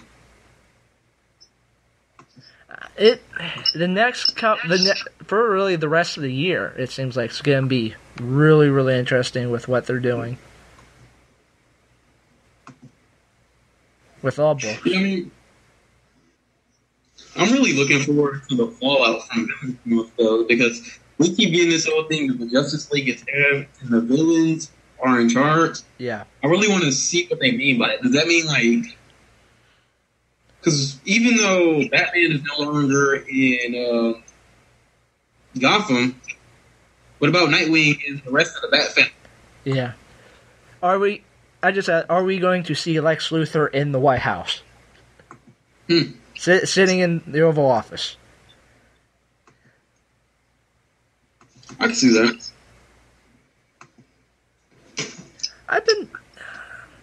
President Luthor? Huh? President Luthor. Yeah.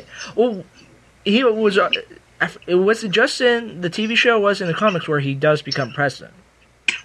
It's in the comics, too. It's in the comics, yeah. So, I mean, it fits with continuity. I was thinking that the society just might just take over the country. Yeah. And 50 million people. And I like that, I mean, it seems that they become a public theme, because even, like, the Clayface solicitation, it's like he's trying to try out for the society. Yeah. Yeah, the society can really have rapid expansion if whenever the villains do take over. I'm waiting for them to bring back White Rabbit. Because, I mean, they edited it with the one Bruce Wayne's girlfriend at the time, White Rabbit, merging back together, and we haven't seen her since. There's a lot of villains that can really pop out for Villains Month and subsequent issues. She's in the promo image, right? What? She's in the promo art for Villains Month. I think she is. Let's see. She's in the back. Okay. Yeah. So it's... Yes, it's good. Yeah. It's really going to be interesting, like you said, what technically means take over. Is it nobody can stop them, or are they really taking over? Yeah, like, because the society has been acting in secret. Yeah. And just to come public, like, we're the villains and we're going to take over is like a drastic change. True. So we have this organization that's more advanced than what anything you've ever known. We can take over. And what can any other heroes do? I mean, if the three Justice Leagues fail, we have yet to know about Justice League Dark. Who knows? That's true. Because, I mean, you can figure Justice League goes away. JLA would try to pick up the slack because they were meant to defeat the Justice League. But I bet you'll find out, I bet they'll show that, they can't, they were built to do this, but they're not good enough to protect people and put away the villains. But, so who knows about Justice League Dark? Because nobody knows that they exist. I think I know what the new Justice League roster is going to be. I remember posting it on the forum a couple of months ago. RBCV tweeted an image of characters who were going to be Justice League. Mm-hmm. And I think this is going to be Resistance. Because you'll definitely have the Trinity. It's just... I think after this you can really play with rosters, and whoever's writing can really make their own roster and who he or she wants. Yeah, this is the rough... Hawkman? Is that Batgirl? Flash? Oh, that's Booster. Oh, that's Booster? Okay. Shazam? Yep. Is that on far right? Is that Hal? Red Tornado. Red Tornado? Okay. And Black Canary. I thought Red Tornado died. Or am I thinking of something else? I think you're thinking of something else. Because and Justice League International. It's the Russian. That was Red Rocket. Yeah, Red Rocket.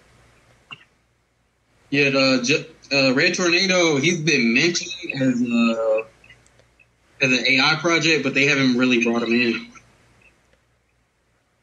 He'll probably be introduced at, towards the end of Villains Month, probably.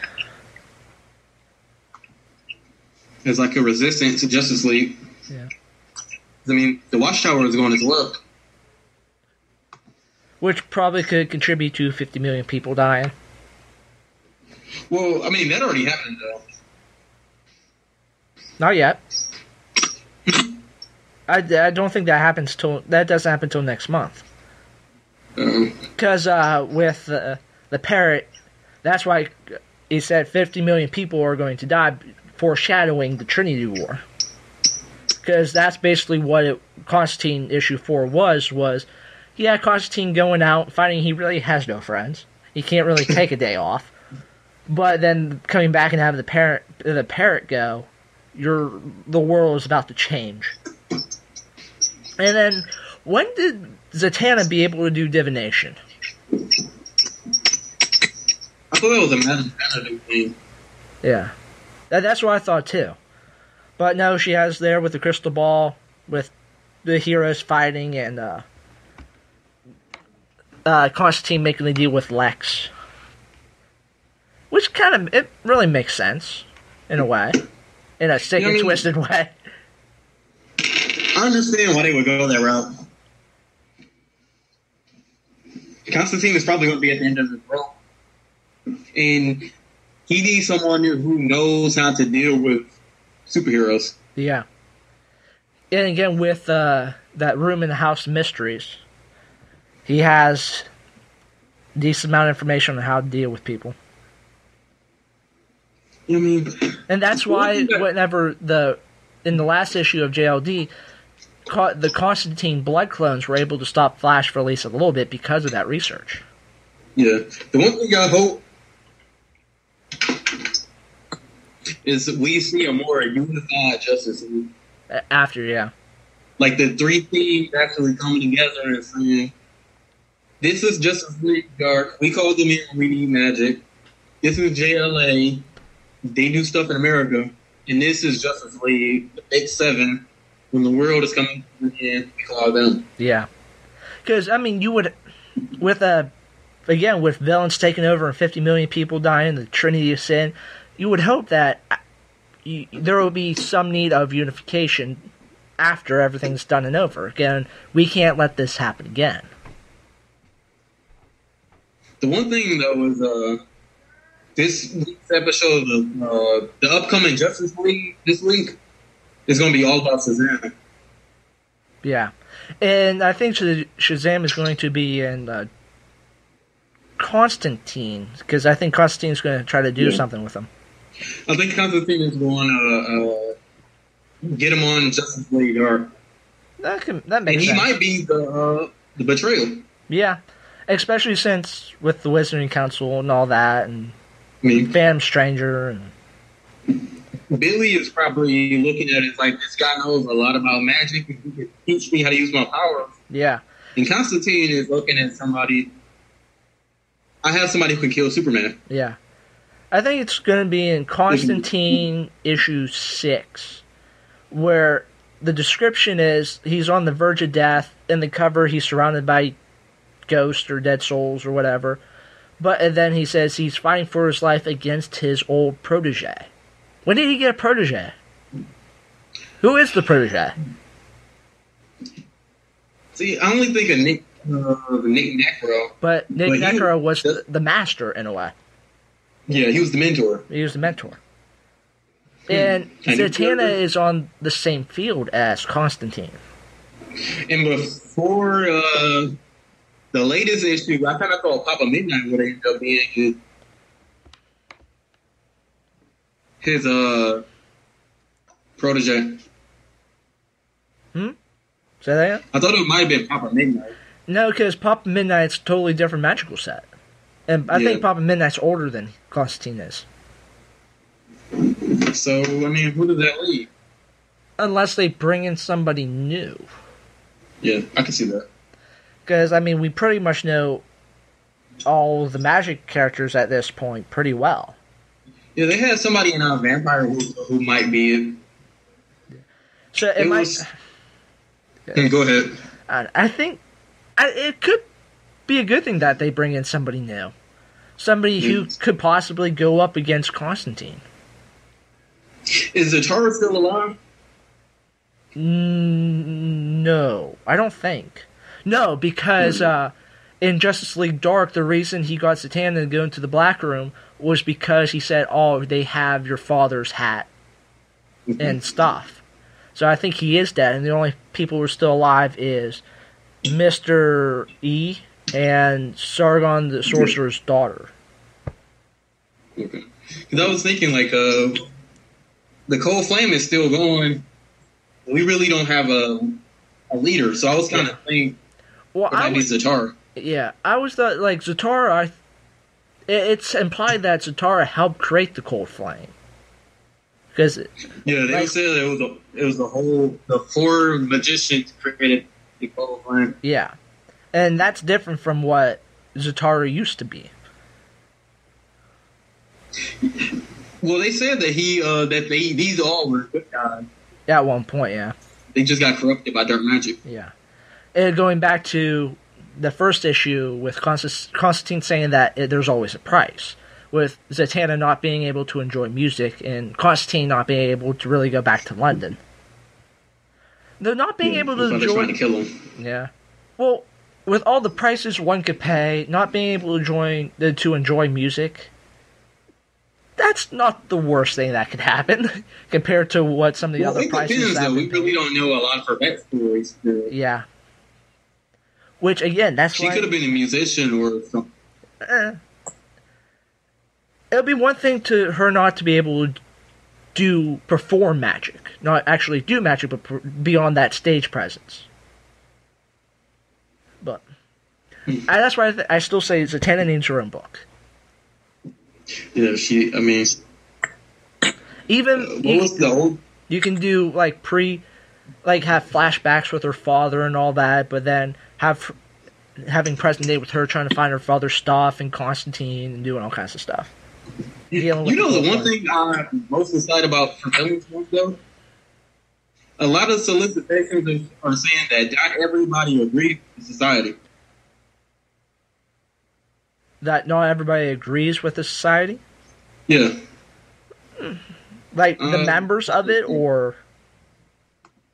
Like, I'm about to pull it up. Okay. DC September. Because I'm fully prepared for Villains Month for things to hit the fan. Things just go crazy. My problem with villains is it's coming so close to Xbox One. Yeah. Because Xbox, I'm thinking I think around November 21st. Because wasn't that when the 360 came out? Was November 21st? Yeah. Yep. So I'm thinking it's going to be the same thing with Xbox One. And I'm like, do I want to go crazy for Xbox or get Xbox One? But remember, Omnibus. Yeah, They are coming out with the Omnibus. Isn't the Villains Month supposed to have the 3D cover? Yep. Which that can be cool if done right. Yeah. I think I'm just going to put the Villains Month Omnibus at the top of my Christmas list. When is that supposed to come out? December. December? Okay, so it's not that long of a wait. It'll be one thing to have it come out next year. Yeah, no, that won't be. You're only waiting, what, 4 months? Yeah. Yeah, 3 months. Hold up. I'm about to pull up. Let me share.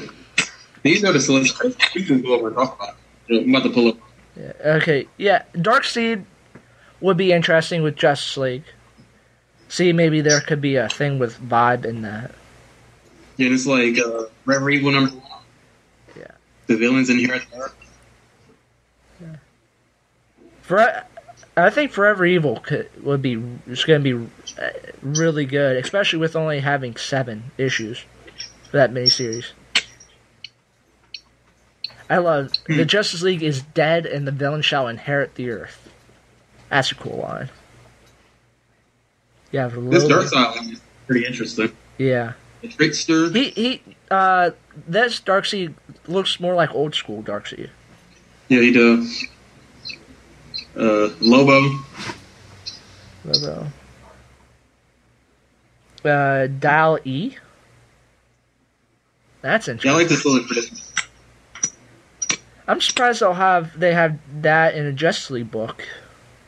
Because I mean, I know Dial H was Dark, not even dark, but didn't have a huge fan base. So it's surprising that they have that. It's a really good book.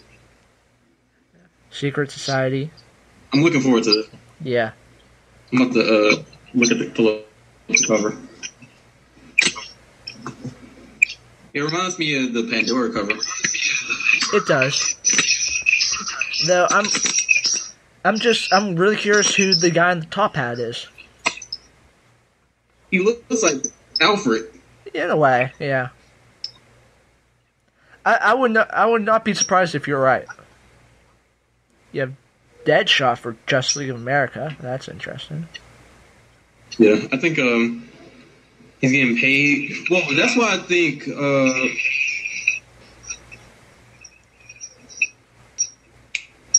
Amanda Waller. Yeah. Killer Frost. Shadow Thief. Yeah, she was in Hawkman. See, look at the list for Killer Frost. Wasn't she a Flash villain? Firestorm. Firestorm villain. Yeah, because feeding off of Firestorm's energy. But with Firestorm gone, yeah. A desperate Frost is forced to decide whether she should search for the missing hero or find a new source for her power fixes. Yeah, Black Adam. See, I would think Black Adam would be a Justice League one, since Shazam. Yeah. Shadow Thief, that might be interesting. The Creeper. The Creeper, yeah, that's for Justice League Dark. That'll be interesting. Eclipso. Which I really like because it's referring back to Sword and Sorcery, which should still be going on if it was only $1 cheaper. Because that was a really good book. I'm surprised they're doing 2. They might bring Amethyst back. Huh? They might bring Amethyst back. I hope. Though I'm kind of surprised they're doing 2 Justice League Dark books. I will. I thought there would be 3. Yeah. A Cold Flame. Yeah, Cold Flame one. Well, I thought there would be just 1 because for the longest time I only saw 1. But I'll definitely be picking both of those up. Black The Manta. Ocean Master one sound. Yeah, Ocean Master, Great. Black Manta, Desaad, Earth 2. Ocean Master, free from Bulleteer. He doesn't want nothing with the secret society. He just wants to go home to Atlantis. As a member of And I think it's in line with his character because he wasn't a villain. yeah, Major lag. Desaad, Earth 2. Since being stranded on Earth because of the events of Earth 2, number 1, Desaad, for a way home. Solomon Grundy. Didn't he get thrown out into space? Yeah. If he got thrown on the moon. Yeah. So I guess he's coming back.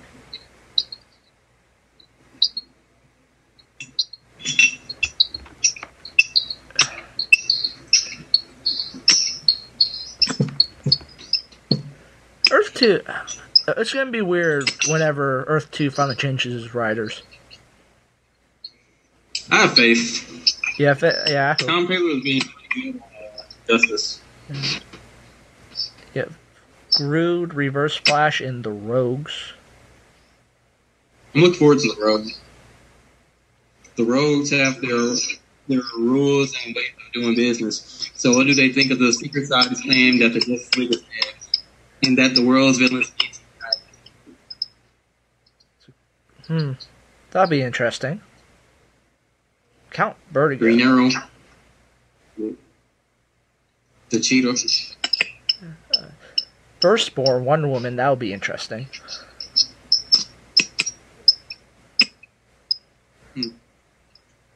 Action Comics. Cyborg Superman. Which will be really interesting because he's in Supergirl right now. He was in this month? Yeah, this issue that just came out.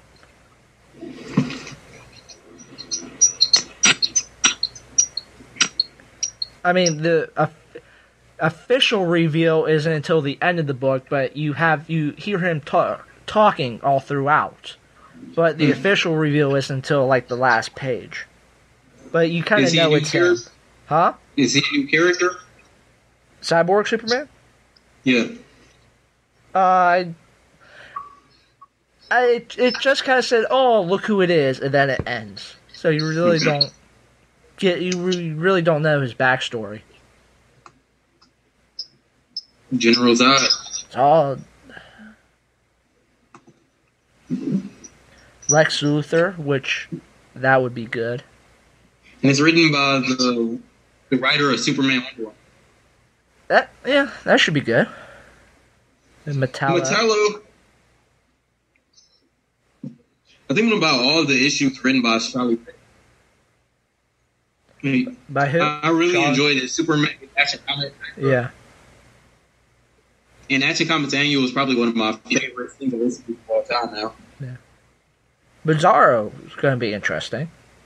See how his backstory has changed, if it has. Well, they're saying Lex Luthor. No. Like in the solicit, it says Lex is involved. Yeah. Brainiac. Hell. Think about Hell.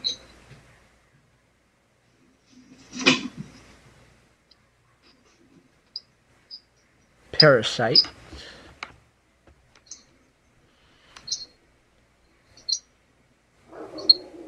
Doomsday's back.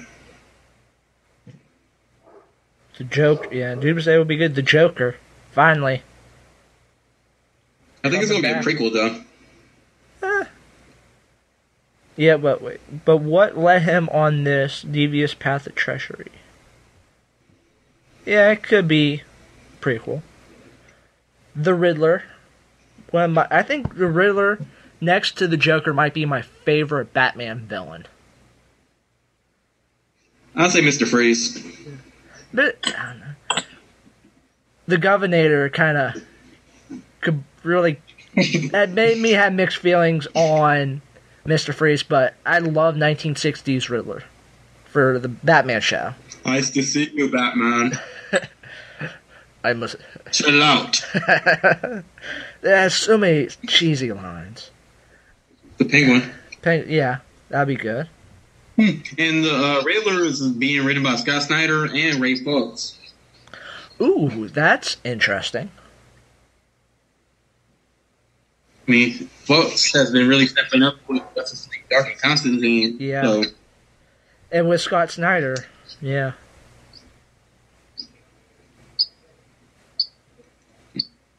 Bang. That'll be good. Batman is gone. Two-Face. And the inmates of Arkham Asylum are running wild in the street. Court of Owls. I think I'm going to pick that one up. Yeah. Because, I mean, they have Talon, so I'm surprised they... Yeah. I think they just did it because the name is bigger. Yeah. Like Batman and Robin. Yeah. Ra's al Ghul and the League of Assassins. Written by the Red Hood writer. The origin of Ra's al Ghul and the New 52. Well, because now with Red Hood and the Outlaws, you have them, or just Todd being chosen as the leader of the League of Assassins. Yeah. Killer Croc. The Ventriloquist. Yeah, they've been doing stuff with her and Batgirl. Yeah. Mr. I really like the cover, though. Yeah. Mr. Freeze. With the puppet. Yeah. The one... there's one issue or a cover of Batgirl with a ventriloquist. That's just creepy. Yeah, and with how whenever she's like a mannequin or something like that. And, Mr. Freeze looks like Freeze. Yeah. Mr. I Freeze. wonder what his new family. Yeah. I've been Mr. Freeze and Birds of Prey have been pretty interesting. Did you read the Batman Annual? The what? Batman Annual. No. It was like a spotlight of Mr. Freeze. Oh, Batman Dark Knight 23.4, The Joker's Daughter. I will definitely be picking that one up. Yep, they confirmed it again. Arkham Asylum is gone. Yeah, the destruction of Arkham Asylum, the Joker's Daughter is getting hordes of followers across a terrifying and brutal landscape. In a world where ugly is considered beautiful, what dark intentions rights befall this mad woman new recruits. That Clayface one sounds really interesting. Yeah.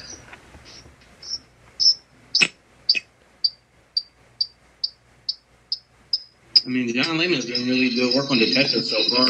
Yeah. And I really like his take on Clayface and Poison Ivy. Yeah. Poison Ivy has been really written well every time I've read her. I've read a book that she's been in. I think I like the latest issue of Batman with Clayface because it made him more of a sad villain. Yeah. Like, he can't turn into regular human form anymore. Poison Ivy. Poison Ivy, Harley Quinn. That Harley Quinn one sounds great. Yeah. I mean, I've always liked when they play up that Harley Quinn is actually really intelligent. Oh, I hope, because she is supposed to be a doctor, so she's psychiatry. And so I hope she's smart. Well, they're playing around with that in Suicide Squad. Her psychology training. Yeah, because James Gordon Jones. Yeah. He's in Suicide Squad. Yeah. And so they're playing. I think it's going to be a little back and forth between them. Having Harley Quinn be the psychiatrist of the crazy mass murder. Scarecrow. Yeah. Relic. He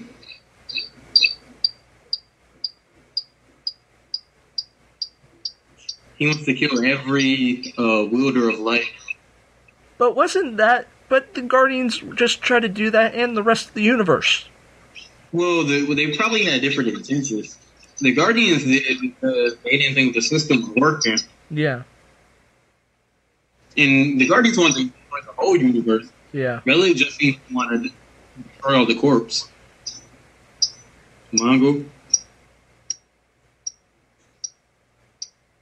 Black Hand, Sinestro. That should be. See, yeah, it looks like this is a prequel for Sinestro. That's good.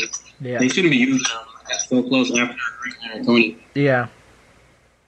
Especially if he's gonna, because he went away and then became the bookmaster for Green Lantern.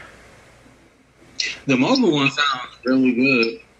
I mean, deep in space, and unstoppable forces commit genocide on a galaxy-wide scale, and only the strongest will survive the war because nothing can prepare you for an all-new world. Yeah. I think this is going to be something that we're going to see during the business month, and then later down the road, they're going to revisit. Yeah. Swamp Thing. See, Trigon in Teen Titans. Written by Marvel. Deathstroke again in Teen Titans. I'm looking forward to Trigon. Because Mara Wolfman made the original Teen Titans run. Yeah. And I really like Kathleen's art. So I wonder if Raven is going to go back evil. Maybe this will finally cause her to stand up and join the Teen Titans instead of really being on her own. And we have the Batman assistant. I wouldn't mind if Raven did a guest on Justice League Dark. I think that might be interesting. Maybe have more of a mentor-type relationship for her to control her powers. Yeah, I want a Nightmare Nurse to join the team. Yeah, that could be interesting. And like, because she obviously has she's friends with Zatanna, and she has a past with John. Yeah.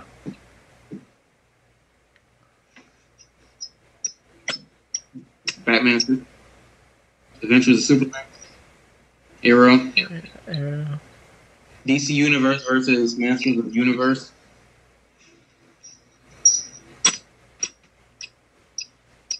Injustice. September is going to be insane.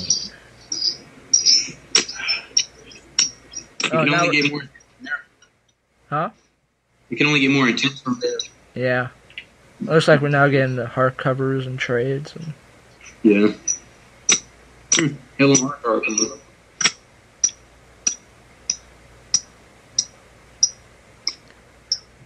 I might try to pick up that Hell on Earth hardcover trade. Yeah, I read the regular. I kind of skipped the Supergirl and Superboy stuff, but I only read Supergirl. It's a really good story. Yeah. Supergirl has been great. This last issue kept up the pace. Okay. I'm going to have to check it out. Batman Volume 2, Jeff, not coming out? The City of Owls. That's a trade paperback. Yeah. Death in the Family trade paperback. Catwoman. Vampire Volume. Batman Odyssey. Suicide Squad, Earth 2.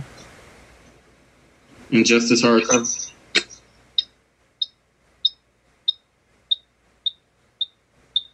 Justice Society. JSA. Lil Gotham is pretty good.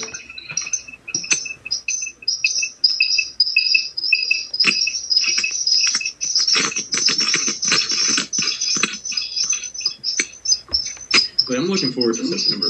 Oh, yeah. I mean, especially with the Trinity War leading up to it, so it would have to be. DC did this direction.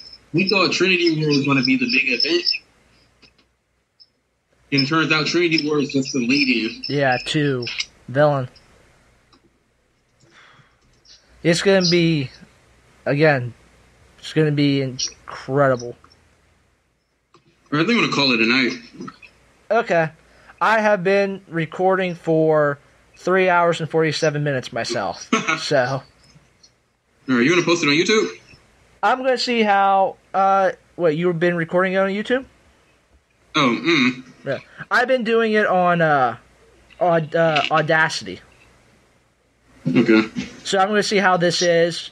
Maybe email it to Sean to see maybe if he can do anything with volume-wise or whatever if it comes out iffy. But I'll see what I can do with it. Because I just, since it was just us and whatnot, I just decided to do it myself. Though I do hope with Soprano, the audio went well. Yeah, I hope so too. Because he said in the last podcast that he wanted to post it, so. Yeah, he was just trying to explain as well. Yeah. Though, again, this has been fun. So much fun. Yeah, it's fun. Ugh. Again, we need to figure out how to make this a regular thing. And not just wait until some big event happens. Though luckily it's been happening long enough to where with Villains Month where we could have done it regularly. Yeah, I think we're going to do it way more frequently because starting it, we going straight into Trinity War. Yeah. It's like, holy crap, did you read this issue? Holy crap, did you read that issue? Look who died. The Flash should be yeah.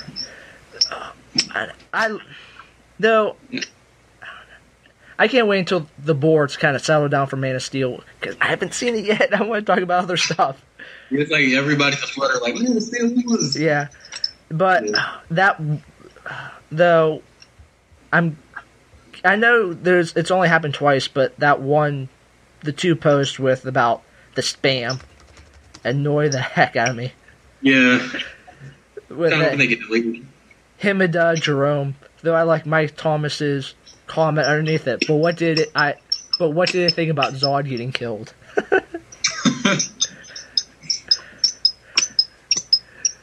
Okay.